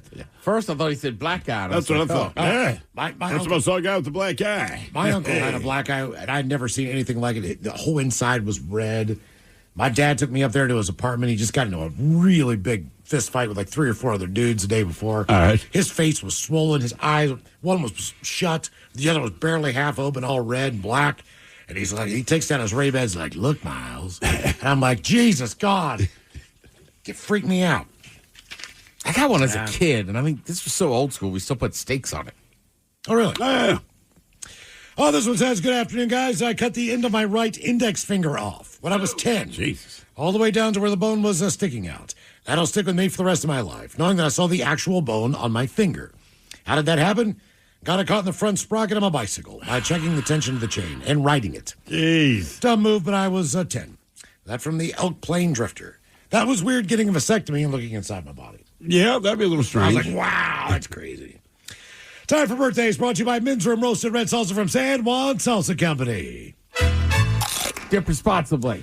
Pacholas, can I get a birthday shout out to my year-old grandson, Theros? Yay, his parents made it. Can he get the captain? No, he can't get the captain because he's only one. Sorry, buddy. Got to be 18. Just eat my fiberglass and sugar that I call crunch berries. But maybe some Mickey Mouse for the happy birthday wishes. As always, guys, thank you for your continued entertainment. Longtime listener. That would be from Danielle, Theros' grandmother. Yeah, Theros. Almost said Thanos. Oh, it could be Thanos. I think I own that now. Not really sure. Anyhow, it's your first birthday, so make sure your parents take you to Disneyland. It's probably happening this weekend. Have fun. Guys, today's my oldest son, Drew's 29th birthday. Want to know how proud we are of what an amazing, kind, funny, responsible man he is. He just grew his first mustache, and we're having a hard time dealing with it. First mustache. So can you ask the captain to share the dirtiest thing he's ever done in the bedroom with his mustache? So we can try it out on Jessica, maybe tonight. And Miles, maybe some dad jokes. And a bong rip. Oh, thanks, guys. That from Mom, Dennis, Bean, Christian, and Aiden.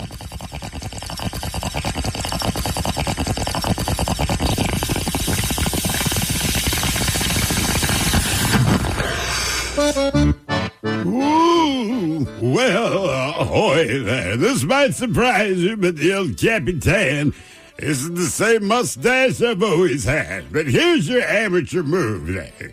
Your family thinks you have a moustache. Well, tell them to call it what it really is. Either the flavor saver or the womb broom. I think you can guess what I've done in the bedroom. And it's detachable. Crunch. Couple dad jokes. Here's some friendly advice. If you're home and someone breaks into your home looking for money, just start laughing at him and help him look. Pick up a cushion. I don't know, man. I got no idea. There it is. Yeah. Good luck, dude. Seriously, man. I'll help you look. Let's find it together. Take each other out for lunch. What did Jimi Hendrix order at KFC? What did Jimi Hendrix order at KFC? Hey, what did Jimi Hendrix order at KFC? I don't know what. Little wings. Okay. How much room do you need for fungi to grow? How much room do you need for fungi to grow? Just a mushroom? As mushroom as possible. This morning I found a nickel on the ground. I know I'm going to find a penny later. My sixth sense. And finally, my girlfriend asked me if I was having sex behind her back. I said, who do you think it was?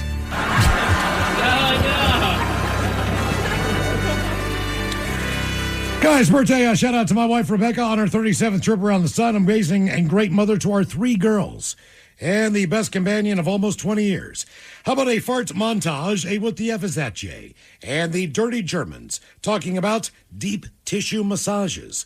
Thanks, guys. That from her husband, Jose. Jesus.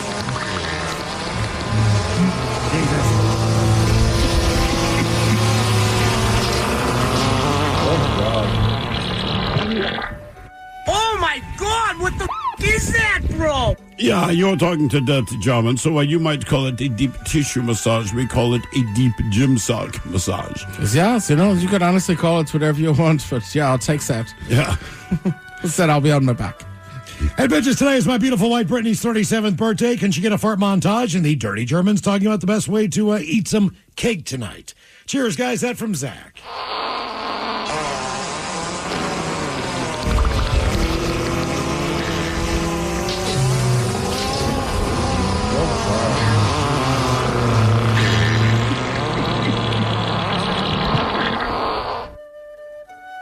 Yeah, us Germans don't eat as much cake as one might think. We're more into the pie. Yeah, you know what? I think put down some fork and knife and just put your face directly into the cake or some multiple cakes. Yeah. Into the joy. Yeah, multiple cakes if you can. Yeah. We call it bobbing revolver. All right, guys, here you go. Happy, happy, happy birthday. Happy, happy, happy birthday. Happy, happy, happy birthday to you, to you, to you.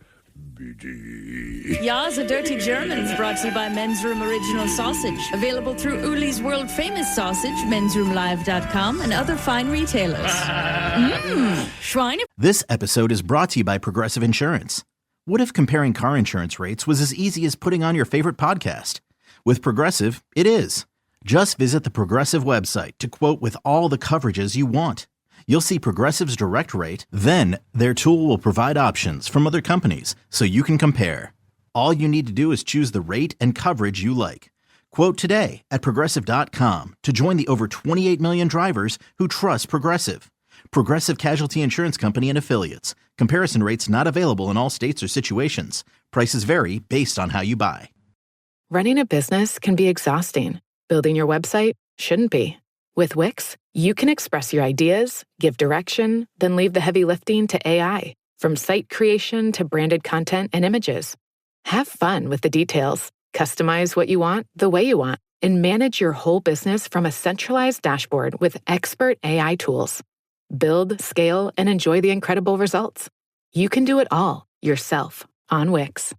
Fly. That's a cut out of 508. We'll trigger toast with the shot of the day. And we do have your headlines on the way at 550. But first, quick check with Mike Hawk and some of the stories and headlines he is not working on. Well, thank you, Miles. An expert has revealed that your charger still draws power from the wall if it's plugged in, but even if it's not charging anything. Yeah. I mean, it's plugged in, sure. But I feel like they found out something similar to that a while back. Like you're supposed to unplug your microwave at the end of every day or something like that, just because that, too, if it's plugged into the wall, it's drawing power. Really? Yeah. There were some there are folks I believe that said that they saved money on their electric bill. I don't know how much. I'm curious to know how much did you save? You know, I don't think it's negligible how much they saved, but I also don't think that they're building a retirement. They didn't go on that, vacation, right? With as much money as they're saving. But same thing. If it's plugged into the wall, it is still drawing that power. Right. Unplug everything. There you go. There's a new 5-minute muscle test that can predict your risk of memory loss. What is the test? I forgot. Yeah. Well, you don't need to take it. I don't know how much of this is all that accurate. Probably very, very, very little. Because when it comes to predicting the future, there's only certain things that we can really know for sure. The rest is just there's so many different factors that lay into it. You know, doing that muscle test is not necessarily... If you have something that down the line is going to result in memory loss, right? Yeah, that test would help with that. But maybe, right? I mean, maybe. Who knows? It also doesn't mean that if you pass this test, quote unquote, that you're not going to get right. You're not going to get memory loss. So don't live scared. Yeah, it's just something else to talk about. Right. As you get older, things are going to happen. Things are going to change, and then you roll with it. If you haven't figured out that's what life is by now, that it's time to wake up. That kind of sums it up. Right. Just roll with it, man. It's just different things as you go throughout your life, man. You know, my nephew is going through it right now, and he's 4, and he's figuring out that, life isn't exactly what he thought it would be, Right. And so he's just got to roll with it. All right. Doesn't quit. It just keeps on coming at you. Yep. There's been an increase in ambulance calls for young men suffering from unmanaged anxiety. Basically, what they were saying with that one is that these young men are having panic attacks that are bad enough that they're scared that they're heart attacks. They're actually calling 911 like, I'm having a heart attack. And they get the ambulance out there. And I don't know if they actually get carted out to the hospital, but there's just somebody there that says, no, you're just freaking out. It's a panic attack. I just need to box it in. You're okay. You're right to panic if you think you're having a heart attack, but you weren't having a heart attack. Exactly. No need to panic. Yeah. I mean, if you think you're having a heart attack, you don't know it's a panic attack. You're going to... I would call the ambulance. Yes. Hell yeah. Absolutely. Well, and I got to imagine, I don't know that I've had a full-blown panic attack. I have small ones, but when you're freaking out that you're having a heart attack, I can't imagine that makes the panic attack any better. Yeah, exactly. No, I mean, that's kind of the issue. Exacerbates the symptoms just a little bit. There's a new study into whether or not a rip-off degree might actually be worth the money after all. What's a rip-off degree? Basically something that you spend money on to... You know what, to be fair, I didn't go deep into the study as to what they consider a rip-off degree to be. But it's I don't think it's from an accredited university. Okay, all right. It might be one of these, quick over-the-phone schools where they will still technically teach you a little bit of something. But it's not accredited, which is the difference. Correct. Mm-hmm. So, but if it helps you land a job, and that's basically what it was talking about, is that if it leads to you actually making money and building off of it, then it was worth it. Yeah. Served its purpose. I'm not a doctor, but I watch Chicago Hope. There you go. I mean, when's the last time that you guys pulled out your degrees to show to anybody around here? Never. I don't know that I have a degree. I don't have one. Exactly. So, but I know,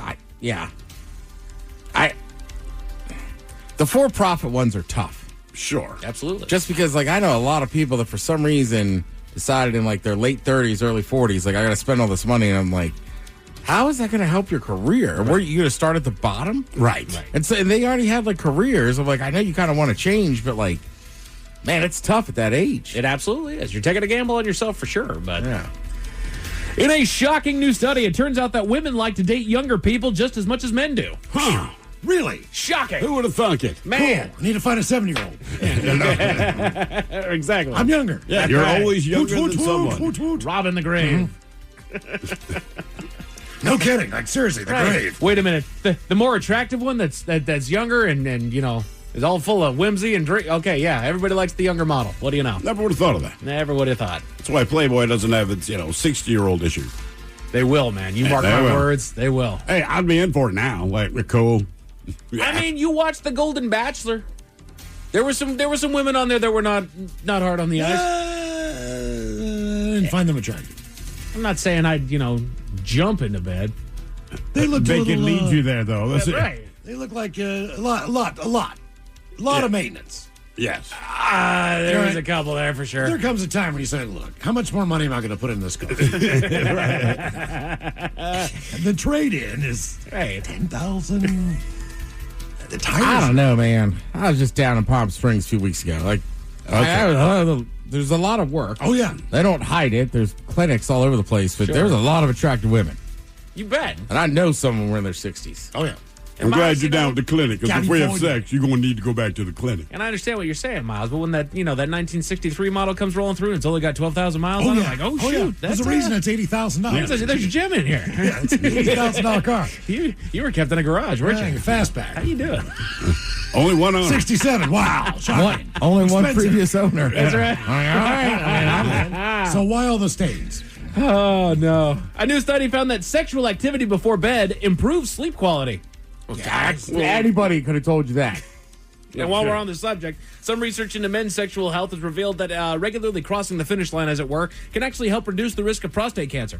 Okay. Yeah. Again, I don't think you're going to be chasing it away, but... I'm going to shuck the corn tonight. There you go. You know what? It's for my health, baby. Protect my prostate. That's right. I'm just trying to stay healthy over here, man. Right. So quit looking. I'm saving my life. People are more likely to stop at the fast food drive-thru if they end up in a traffic jam, according to a new study. Well, yeah, because you've wasted the time you were going to use to cook. Exactly. But it made me think, you know what? Who's got the fastest one? The Men's Room Top 10. The Men's Room Top 10. The top 10 quickest drive-through experiences. In a former life at the ripe age of 14, I thrust myself into the workforce. Much like our very own Miles Montgomery, my first real job was at Burger King. Because of my age, I could only work the front counter and drive-through. I preferred the drive-through because of the microphone. Who knew way back then I was foreshadowing to this illustrious and ever so joyful of a career, suggesting what kind of car you should buy and that sliced pimento loaf is on sale in the deli. And of course, getting to work with the men's room. Yeah. You lucky son Where of a the bitch. hell did I go wrong? Yeah, we bug him daily. So these are the fastest fast food chains with the quickest drive-through waits. Any guesses on what do you guys think, as far as your experience has been, who the quickest of the fast food drive-throughs have been? Years ago, for me, it was at an Arby's. An Arby's was a quick one. I mean, they Always helps when there's no one in line. Well, sure. Absolutely. But I'll say, based on efficiency, what they do, Chick-fil-A. Chick-fil-A not bad Because at they all. have a person out there sometimes standing. Oh, right, Working the lines through Lead the charge a little bit. Yeah. 10 of guesses. I mean, honestly, I would say McDonald's. McDonald's. All right, so here you go. These are the quickest drive-through waits for fast food restaurants. Number 10 on the list is where we find you, Miles, at Chick-fil-A.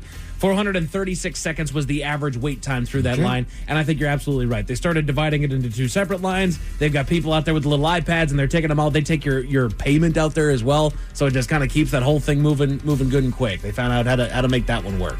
McDonald's is where we find Ted at number 9. 413 seconds, a full 20 seconds faster. All right. I just feel like they're super efficient. Absolutely. But also they're probably the busiest one. Yeah. So it might take a little longer, but I mean, I don't know. Even the last time I had to pull aside, they were like, pull up and we'll get to, like, it didn't seem that long. Right. I still feel like the less items, the better. Absolutely. Or the faster. Well, and staying away from the fryer as well.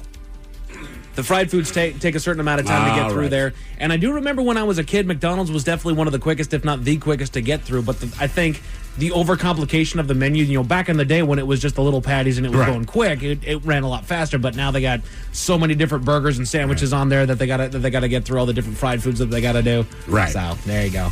Burger King comes in at number 8, 351 seconds. Okay. All right. I mean, last time I was at a Burger King for breakfast, it was quick, but I was the only one in there. That helps. Yeah, I'm not gonna lie. It's been a little slow on the last few Burger King drive-thrus I've been through. All right. Not gonna hate on it. I love the food, and it's usually Those worth the breakfast wait. potatoes kick ass, though. Oh, they're bomb, dude. They're really good. And So, same with Wendy's. You can't beat that chicken sandwich either. That original chicken sandwich. I know there's better, probably ingredient ones, but I'm with you. That long on that roll, man. Right. I love that thing. I don't know if it's just because I grew up with it, but I'm with you. That was probably my first obsession when I was a kid. Is we'd go there and I'd get that and I would put barbecue sauce on it. Because the Popeyes one is superior. Like, that chicken sandwich to me is hands down the best chicken sandwich in the game. All right. But I'm with you. Sometimes you want that Burger King one. Yeah. Damn right. They got Wendy's there at number 7. Okay.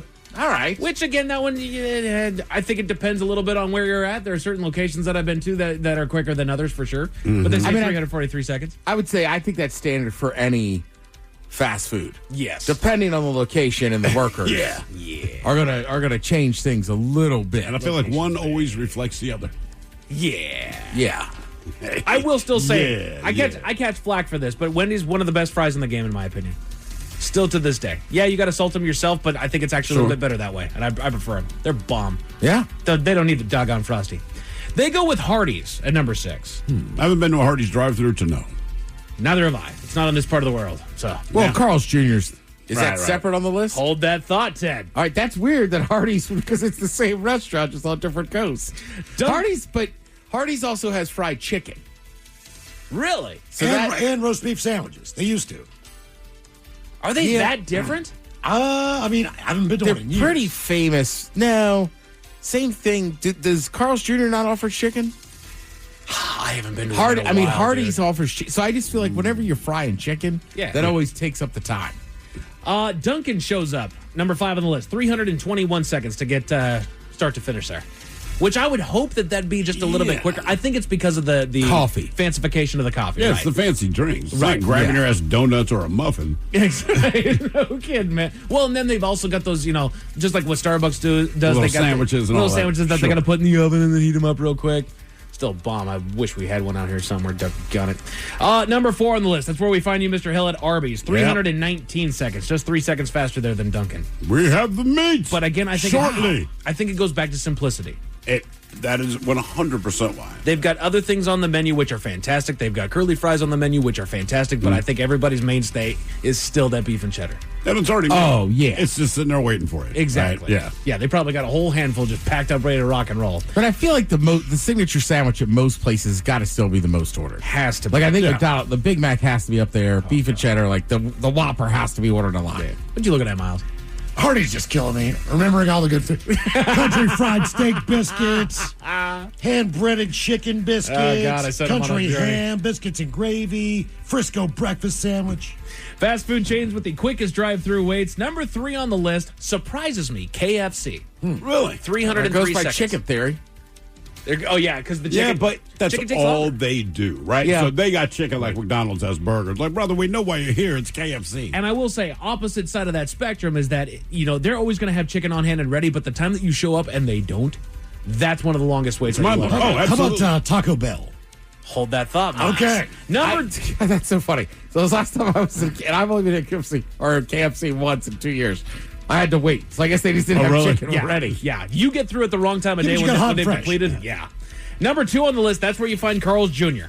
Another 303 seconds to get through Carl's Jr. Not to speak ill of Carl's Jr., I find their sandwiches to be fantastic and their fries are great. However, I have yet to find the Carl's Jr. that didn't take me 20 minutes to get through. Really? Yes. Okay. I'm not going to speak ill on it. Would it because, be again, faster worth to it, just but- park and go in, do you think? No, I've Really? tried that and it just doesn't work. 'Cause I try that move all the time, man, and it doesn't work for me. It's going to take that long. Maybe they've changed something, but it's been a hot minute since I've been into a Carl's Jr., but I love the food. I really do. It's just like, why is this taking forever? I'm literally the only guy in here, man. Come on. That is weird when you're the only person in a fast food joint. It's still taking forever. We didn't It's have like- anything ready? Yeah. Okay. Like, I mean, and I know you. You probably ordered one of their standard burgers. I do. I don't get fancy with. You know, it's me. I'm on my way home from an auction. I need to grab something to eat real fast.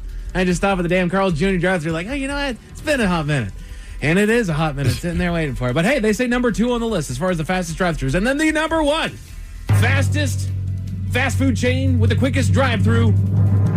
Miles, you nailed it. Taco Bell. Almost the most items. 278. But the thing is, it's all simple and it all comes together quick. Yeah. So that's Jack very in true. the Box, they're impressive too, based on how many different things they have. Absolutely. You know? So I figured Taco Bell, but This Taco Bell, I just remember, like, as a we would always go inside when you're like a teenager to Yeah. eat because I don't know, You you don't have have a other car. stuff to do. Yeah. But I just remember, like a caulking gun. Oh, yeah. They had one of those for sour cream. Oh, yeah. And, like, I don't know if they still have it, but, right, just like boom, boom. But I was like, so I don't like sour cream that much, but I need one. Right. I need a sour cream gun. Shoot me up some sour cream, man. Yeah, look, Come on. I could be pumping out tacos. Sitting at home, spooning out sour cream like a peasant. Well, and that's another one that they've really, really streamlined everything that they're doing on in there. And same thing. I go through a Taco Bell drive-thru and everybody orders the doggone menu and they're out of there within 5 minutes. Yep. It's insane. Hey, you're right, because that is a place you order a lot of stuff. Yes, sir. And you only spend $15. Residents of a neighborhood in Cape Coral, Florida, have been dealing with an unwelcome intruder that even sent one person to the hospital. Miles, alligator. no, but I'll tell you at 5:50. All right, headlines are coming up at 5:50. In the meantime, have we made it to drinking time? Somebody out there deserves to be recognized. And the men's room knows just who it is. So to you, we say, bottoms up, sailor. You're the toast of our shot of the What day. time it is, and as usual, we head to the drink test. And Stephen Thrill Hill to find out who we're toasting. Yes, indeed. And today we toast Ms. Francesca Gino of Cambridge, Massachusetts. Now, Francesca, she is a behavioral scientist at Harvard Business School. And Francesca, she is widely recognized as, and I quote, a leading scholar on business honesty. Yeah, she was just busted for lying about data on 4 different papers about honesty. Yeah, she's been asked to step down. That's her whole thing, apparently. That's what she does, but specifically her behavioral sciences, honesty and integrity in the workplace, blah, blah, blah. So they reviewed papers all the way back to 2012, I believe. And all of her peers are like, this is absolute BS. Like, everything she's quoting is wrong. So there you go. The leading scholar in business honesty is a damn liar. So we pour this booze and we drink this booze because we think it's yummy. Yummy! So over the tongue and down the throat to party in our tummies. Down the hola bichona. Let's get a contestant on the line for Profile This now. 206-803-ROCK. Profile This is next. This episode is brought to you by Progressive Insurance. What if comparing car insurance rates was as easy as putting on your favorite podcast? With Progressive, it is. Just visit the Progressive website to quote with all the coverages you want. You'll see Progressive's direct rate, then their tool will provide options from other companies so you can compare. All you need to do is choose the rate and coverage you like. Quote today at Progressive.com to join the over 28 million drivers who trust Progressive. Progressive Casualty Insurance Company and Affiliates. Comparison rates not available in all states or situations. Prices vary based on how you buy. So you've got a business, but what about a brand? The difference? More of you. Wix gives you the freedom to create your website, own your brand, and do it on your own, exactly how you envisioned it. Experience limitless customization. Boost your creativity and efficiency with AI tools for every part of your business journey. Scale up with built-in SEO, e-com, and scheduling features. Put more of you in your business. Go to Wix.com and do it all. Yourself. This episode is brought to you by Progressive Insurance. Whether you love true crime or comedy, celebrity interviews or news, you call the shots on what's in your podcast queue. And guess what? Now you can call them on your auto insurance too with the Name Your Price tool from Progressive. It works just the way it sounds. You tell Progressive how much you want to pay for car insurance, and they'll show you coverage options that fit your budget. Get your quote today at Progressive.com to join the over 28 million drivers who trust Progressive. Progressive Casualty Insurance Company and Affiliates. Price and coverage match limited by state law. What's the difference between DIY and doing it yourself? It's the difference between a part-time passion and a full-time business. Wix gives you the power to turn your passion into a moneymaker. With a website that fits your unique vision, let your ideas flow with AI that guides you, but keeps you in the driver's seat. Manage your business from one dashboard and keep it growing with built-in marketing features. It's time to turn your daydream into your dream job. Go to Wix.com. The Men's Room presents Profile This. And Stephen Throwhill, could you please tell everyone how Profile This is played? I sure can, Miles. It's a simple game where we share with you a real-life news story, something that happened right here on planet Earth. Earth. And as you listen to the story, based on the stereotypes you believe to be true of people and the decisions that people make, we'll ask you what it is you think makes the story a story. Hello, Dave. Welcome to the Men's Room. Liquor and whores. Liquor and whores. All right, Dave, you understand how this here game is played? Yes, I do. Fantastic. Today, you have your choice of one of three stories, and today we offer you Bite Me. In other words, what did someone find in their food? Interior decorating, where you guess the foreign object that ended up on the inside of someone. And finally, today, License to Spill, where you guess the substance responsible for creating the mess. We'll go with interior decorating.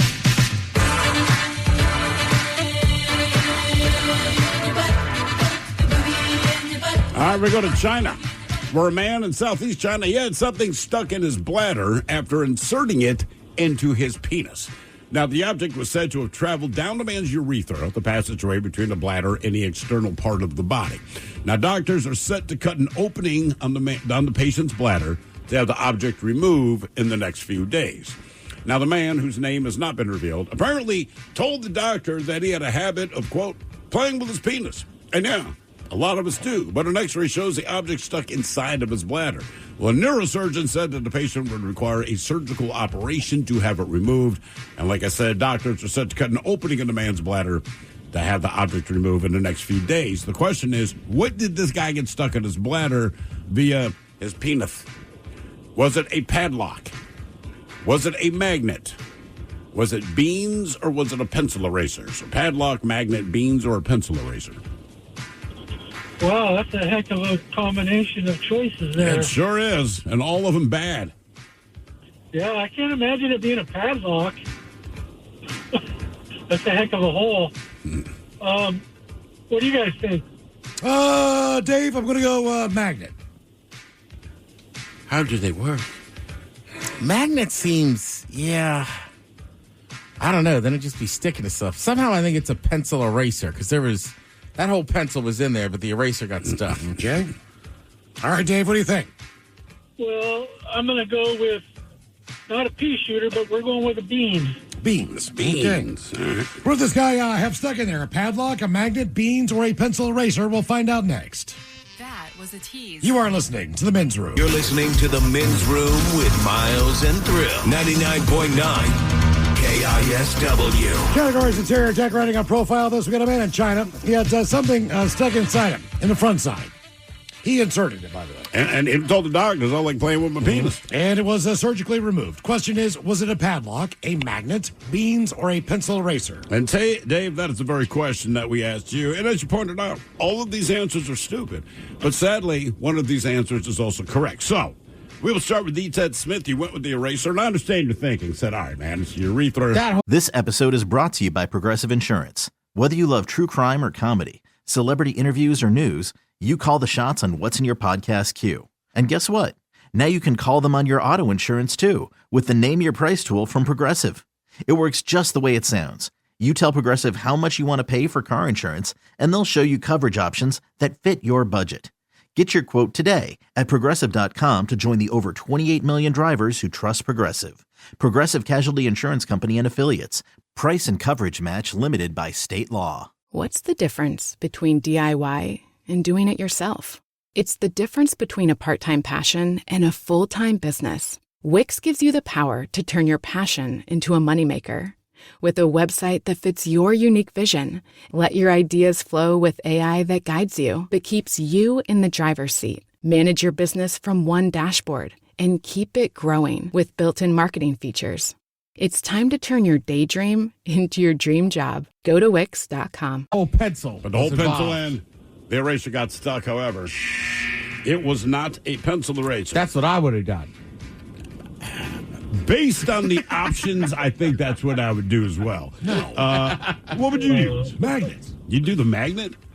I've heard more Sounds horror a little stories kinky. of the magnet. Anyway, yeah, and you went with magnet in this case.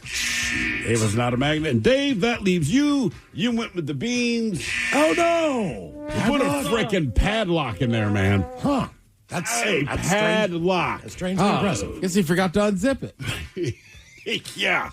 Now, for all TV news all time, it's time for TV Time with 10. And now, because your pathetic life is confined to countless hours in front of a talking box, the Men's Room presents TV Time with Ted. All right. Last week we were covering some sad news that George Wendt, who played Norm on Cheers, had passed away. Yes. And I told you guys in the office, I think I said it on the air, that they didn't drink. It wasn't fake beer. It was like food coloring and this and that. Well, it turns out I was completely wrong. I did a little research, and George Wendt was explaining that basically it was NA beer. Okay. Now, granted, this was the 80s and early 90s. That had to be horrible. But I think your options were like Sharps, O'Doul's, maybe and O'Doul's, maybe. but Sharps was the big one. Yeah. Nowadays, this might have changed, but I'm still pretty sure that NA beers only come in bottles and cans. Because, frankly, not on draft, right? They just don't sell enough of them to have it on draft, right? And again, it takes an extra step to get the booze out of it. That's why they're expensive. So he was saying it was non-alcoholic beer, wasn't available in the kegs or whatever. So they would just cans of, as he says, generic NA beer. They would put it in soda dispensers so it would look like they were pouring in a draft. And then he said in a couple of them, they would add salt to give it that fizz. Okay. So he was like, by the time it got to us for showtime, like, it's warm, it's flat, they're just adding salt to it.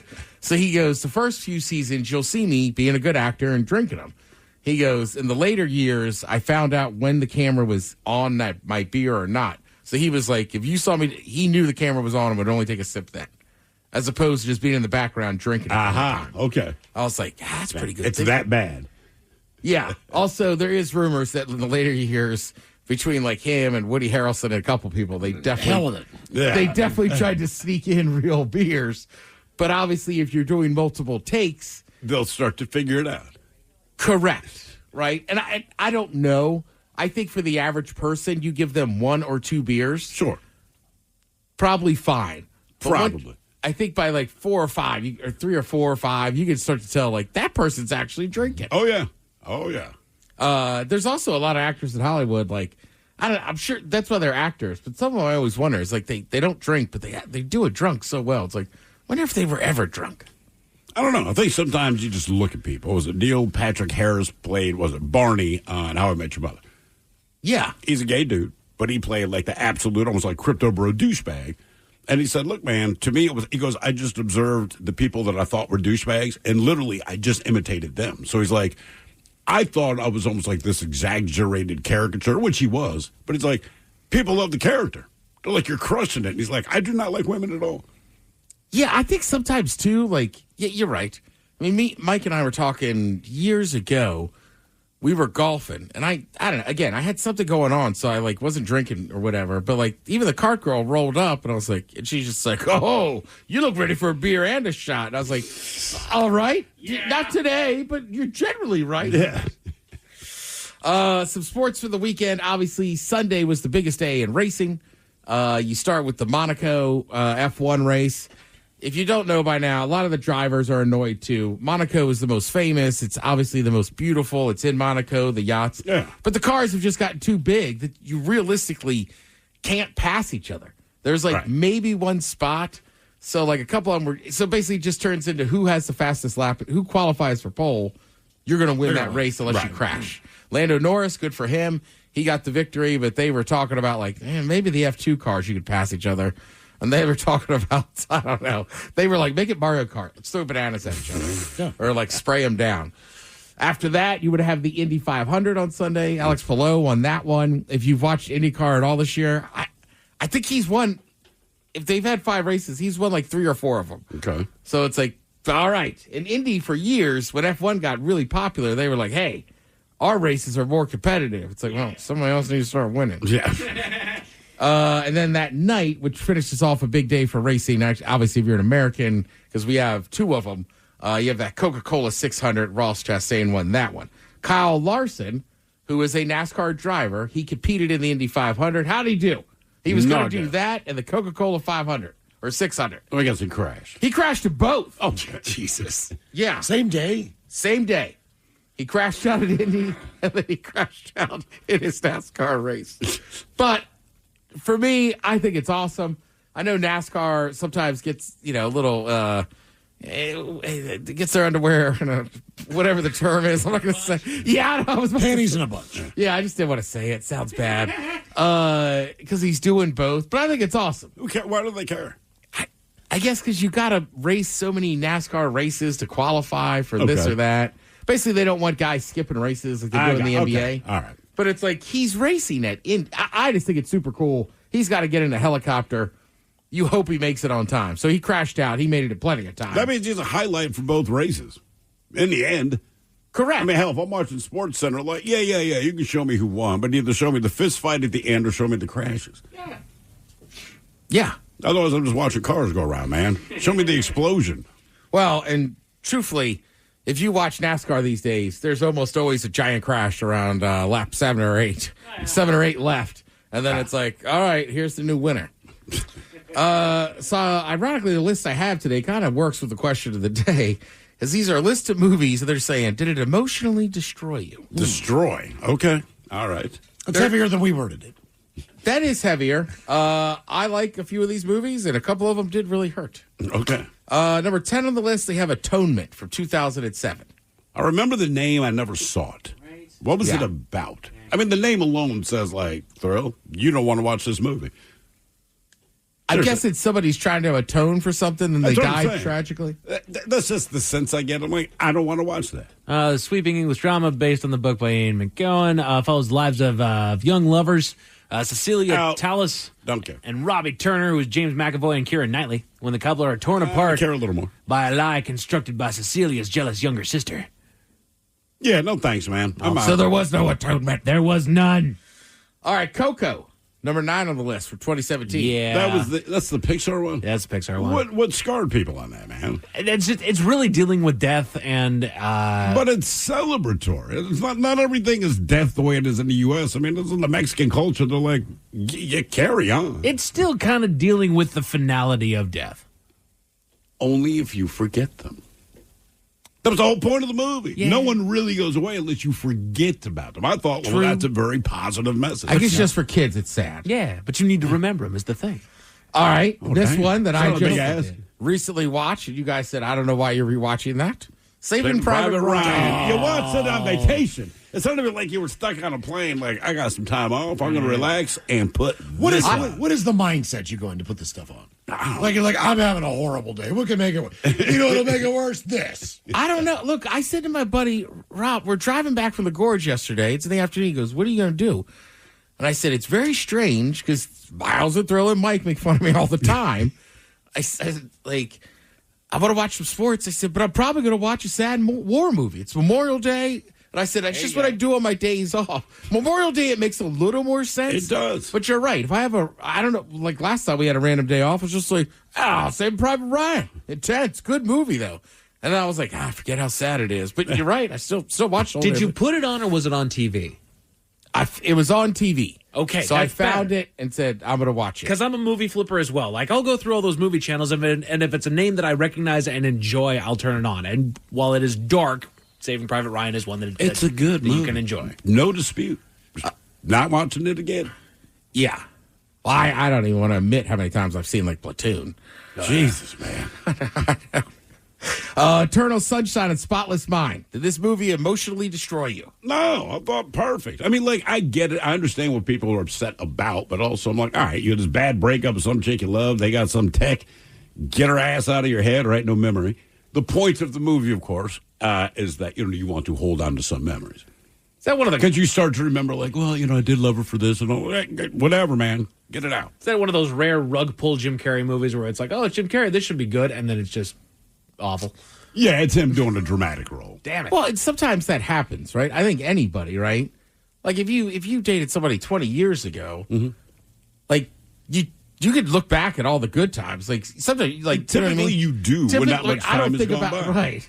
But that's the problem. This was fresh for him, right? So as he's piecing together what we know to be the case, you start realizing that. But it's like it's this irreversible thing. You agreed to do this, right? Because in the beginning, the flip side is, but then when you completely forget her, you're not going to be sad. See, that's the part that people freaked out about. Well, if you completely forgot her, wouldn't you just fall into the same trap? Maybe. So what? Do these movies emotionally destroy you? Big Fish from 2003. Oh, that was the Ewan McGregor. Who's the guy who usually makes crazy movies? Tim Burton.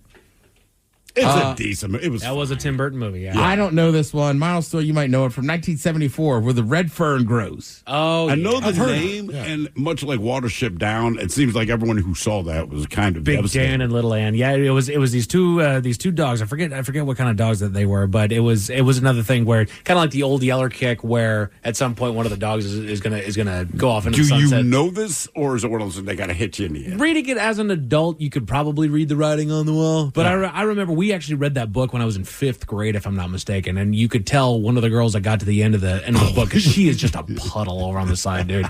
Well, it's like Misa, man. I never read the book. I just saw the movie. Yeah. Jesus. Not to pick me up. This one absolutely destroyed me. 1988.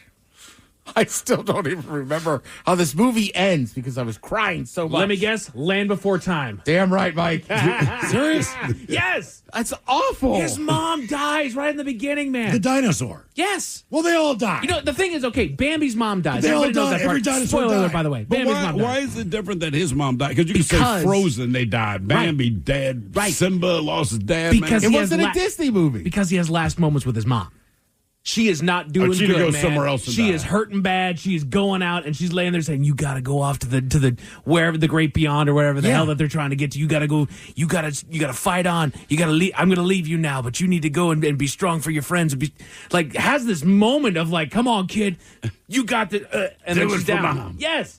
And I was there with my sister, her friend Jenny, who is still hot, and her mom. Jenny. And I was crying the most. I'm still upset about this. Ted showed the sensitive side. That's all he did there. Oh, never had a shot. I'm serious. That's what makes it more embarrassing. So I remember the mom handing tissues through beautiful Jenny and my sister to my dumbass crying. It was sad, dude. I'll give you that one. That was a sad opening. It's a horrible movie. 2009. Up. Ooh, Yeah, that's tough. Yeah, I knew that it's one was fine. sad. Never saw it. The movie is fine. The first 10 minutes is heart-wrenching. That's how they get you, man. Yes. Everyone's it's kind of sad, so I'm anticipating that it will happen at some point in the movie. Basically, as they're rolling the opening credits, I can't even explain it, man. By the time they're done rolling the credits, you're like, It's terrible. goddamn. It's terrible. Yeah. Where do we go from here? I know. Please don't tell me it gets worse. All Dogs Go to Heaven makes the list. They don't. Okay, so there's something that's really, really dark about that bit. Spoiler alert if you haven't seen this movie. Is That they have to be dead. It's from 1989. They should know. Yeah, right. So the main character, the main dog, is voiced by Burt Reynolds, right? And there was this adorable young girl. There was this adorable young girl that voiced the girl that was in the that was in the movie. Things happen. I don't remember the movie all that well, but she catches a dying point there as well, or maybe he has to. That's what it is. The dog's about to die. Burt Reynolds is about to die, and he kind of has a last moment there with the kid. Side note: they had recorded all of these lines, and the kid dies by some horrible thing, like in real life. Like I think she was like murdered by somebody or something like that. Burt Reynolds goes in and he records this final speech that he has with this kid, knowing that she is actually dead, and there's a lot more emotion to it. Like this one, if you listen to it, you can hear that he is just absolutely gutted from this scene. Thank you for the pick me. Wow. Hey, I'm good Hey, when it put comes to that one sad on the movies, don't man. rent that list. What am I doing tonight? I gotta feel awful. See, Fox and the Hound was Do I last do heroin number or watch one. this movie? I know Fox the and name. the What Hound. happens? Didn't they? Somebody die in that? Or? Fox and the Hound? Yeah. Nobody died, but they did eventually separate. It was not a pick-me-up of a movie. It's these childhood friends. One's a fox, the other's a hound, and eventually they get separated. Then they become in their natural life selves, where one's a hunting dog, and this is just a fox that he's hunting now. The hound has to hunt the fox is the issue. Right. It's kind of like in New Jack City where he's got to shoot his brother. That's exactly what it is. Oh, kid movies. Thank you, Tim. We appreciate it. You're listening to The Men's Room. The Men's Room returns with Miles and Thrill. Now, let's see what's happening in the real world. All right, here we go. Florida man takes out his frustration. The Dolphins have not been to the Super Bowl in 40 years. Oh. Meanwhile, the crane that escaped from the zoo is found hanging out with his blue heron peers. Cow in Australia floats 11 miles in ocean, somehow does not get eaten by a shark. A college professor uses AI to teach kids and gets called out by a student narc. And a flight attendant is busted, smuggling 100 pounds of human bones. It is time for your headlines. Now, it's time to hit the headlines. Here's my cop. Our top story, we're going to Cape Coral, Florida, where neighborhood invasions get people hurt. The locals have been dealing with an unwelcome visitor in the area that's causing enough trouble that it sent someone to the hospital. Though it's not native to the area, they've come under siege by a Muscovy duck. I hope I said that right. A bird that is more commonly seen around the Texas-Mexico area as well as northern South American countries. It turns out that these animals are actually quite territorial, as people have reported being attacked by the duck, with one man claiming that he was merely shooing it away from his porch when the duck attacked instead of fled. What do ducks do when they attack you? They beak you, and it does actually hurt. It sucks. Just because they have that rounded beak, right? Mm-hmm. Do they have like talons on the end of the webbed ass toes, or they just... I'm just feeling like, look, and I know birds can be territorial, right? And like roosters will take you out. And all yeah. But they're fighting birds. I just feel like as far as birds go, I'd be okay if I had to fight a territorial duck. Sure. Maybe I'm wrong. You're going to be better off, as opposed to like a hawk if it was This coming is down what at I'm you. saying. Exactly. Like you're going to be okay, but it didn't quite detail why a dude went to the hospital. Like that's what I want to know. They go for the throat, Steve. They just go for the throat. The hell? City leadership has given folks the go-ahead to dispatch old Daffy, given his proclivity to attack. Damn, that's all it takes. Can't have it attacking people, man. Man, there's a lot of reports of just, kill the animal. Yeah, just kill it. Take it out. Snakeheads. In other news, a college student is demanding a refund for her tuition after she discovered something about her professor. She was going about her courses like any other student would when she suddenly noticed some inconsistencies with the material that her professor was showing the students. She noticed some errors with the notes that were being presented, photographs that were used that were clearly computer generated, as some people in the pictures had extra limbs, and also noticed a reference to ChatGPT in the bibliography. Oh, God. This was enough evidence for her to file a complaint against the school and demand her tuition back, stating that he forbids students from using AI on their assignments, yet uses it for the lessons themselves. Uh-huh. The professor reflected on his choices and promised to do better when it came to his materials, and the school ultimately denied her request for a refund. They did they? They did, yeah. That's shocking. Not a bad gotcha moment, though. Like, hey, we're not allowed to use it. Yeah, I mean, that is pretty good. And we're being taught by AI. I can't say I blame her for saying, hey, give me my damn money back. Well, I mean, it's like, when you're in school and your math teacher's like, you can't use a calculator kind of thing. Right. And that's fine. I get it. But if I was watching my math teacher use the calculator, I'd be like, F this. Right. I'll just give you some AI money. Right. There you go. Some AI money. Here you go. There. Enjoy George that. Washington has 3 eyes. Right. Because at the end of the day, these schools, they're teaching you things that are supposed to be real world applicable to you. That's the point. So if ChatGPT is real world applicable, let them use it. Take it. Bad news for a flight attendant out of the UK. She was on a flight landing in Sri Lanka when she was met by local authorities who wanted to have a look in her bags. It had come to their attention that she was smuggling a new hardcore narcotic by the name of Kush, a drug out of West Africa that's made from human bones and kills about 10 people per week in Sierra Leone alone. Wow. Yeah. She denied ownership of the haul, which had a street value of about $3.3 million. Human bones. I know, but that wasn't enough to keep her out of a Sri Lankan prison as the investigation takes place. Who's the guy that came up with the bones as a drug? Like, some things I get, whether it's crack, it's like, look, we're trying to stretch our cocaine because cocaine costs too much, here's some chemicals. Right. Meth, you kind of understand, like, it's cheap to put things. Sure, but I wonder who looked and said, man, I got some bones. I think maybe if we grind Maybe these up just and do this. desperation. Just like, screw it, try the bones. Right. Something's got to get us high. At the end of the day, guess, drugs are an industry like any other. So there's innovators out there trying to make it cheap, No, trying to make it you're absolutely right. profitable. Human bones wouldn't have been the one. Right. Like, who's that guy? Because one, like anything, if you're making meth or crack, all of the things you need to make it are available. You go to Home Depot and get 80%. Where do you go to get bones? Ricky's. Yeah. But just in case those stories left a bad taste in your mouth, thankfully, there's good news. to New South Wales, Australia, where someone found something interesting on the beach, a cow. The area had suffered some severe floodwaters in recent days, and it was believed that the cow was one of the many things displaced with the flood. They did a quick check to confirm their suspicions, but there was no telling just how right they were, as the cow was found to have originated from a small town 11 miles away.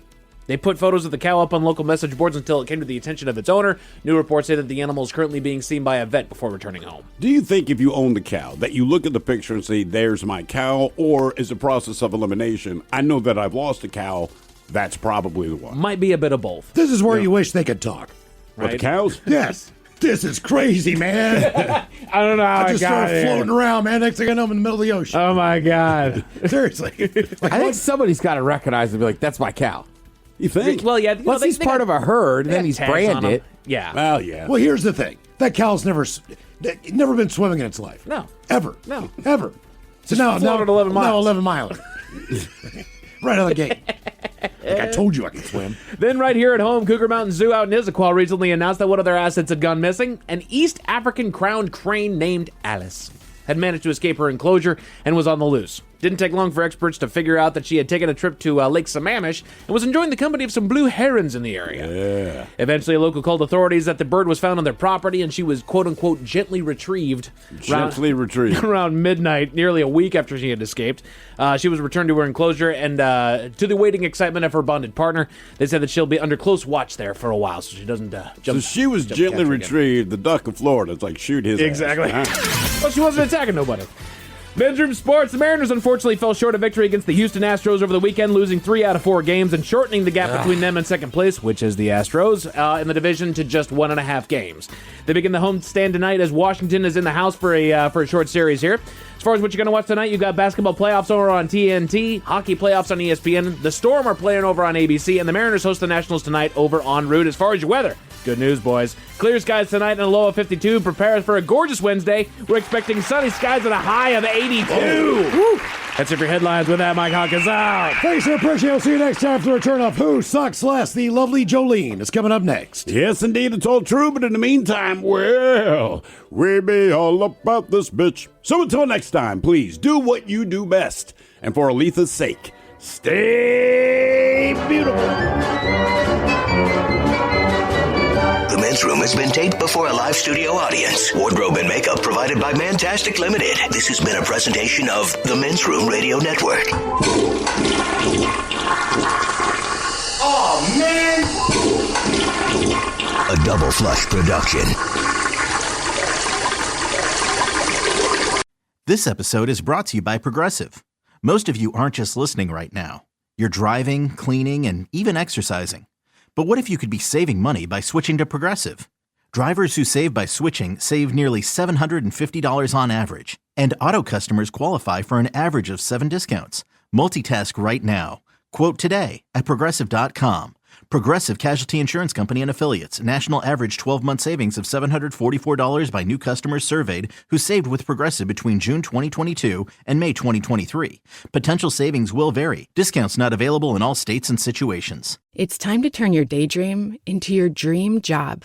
Wix gives you the power to turn your passion into a moneymaker with a website that fits your unique vision and drives you towards your goals. Let your ideas flow with AI tools that guide you, but give you full control and flexibility. Manage your business from one dashboard and keep it growing with built-in marketing features. Get everything you need to turn your part-time passion into a full-time business. Go to Wix.com.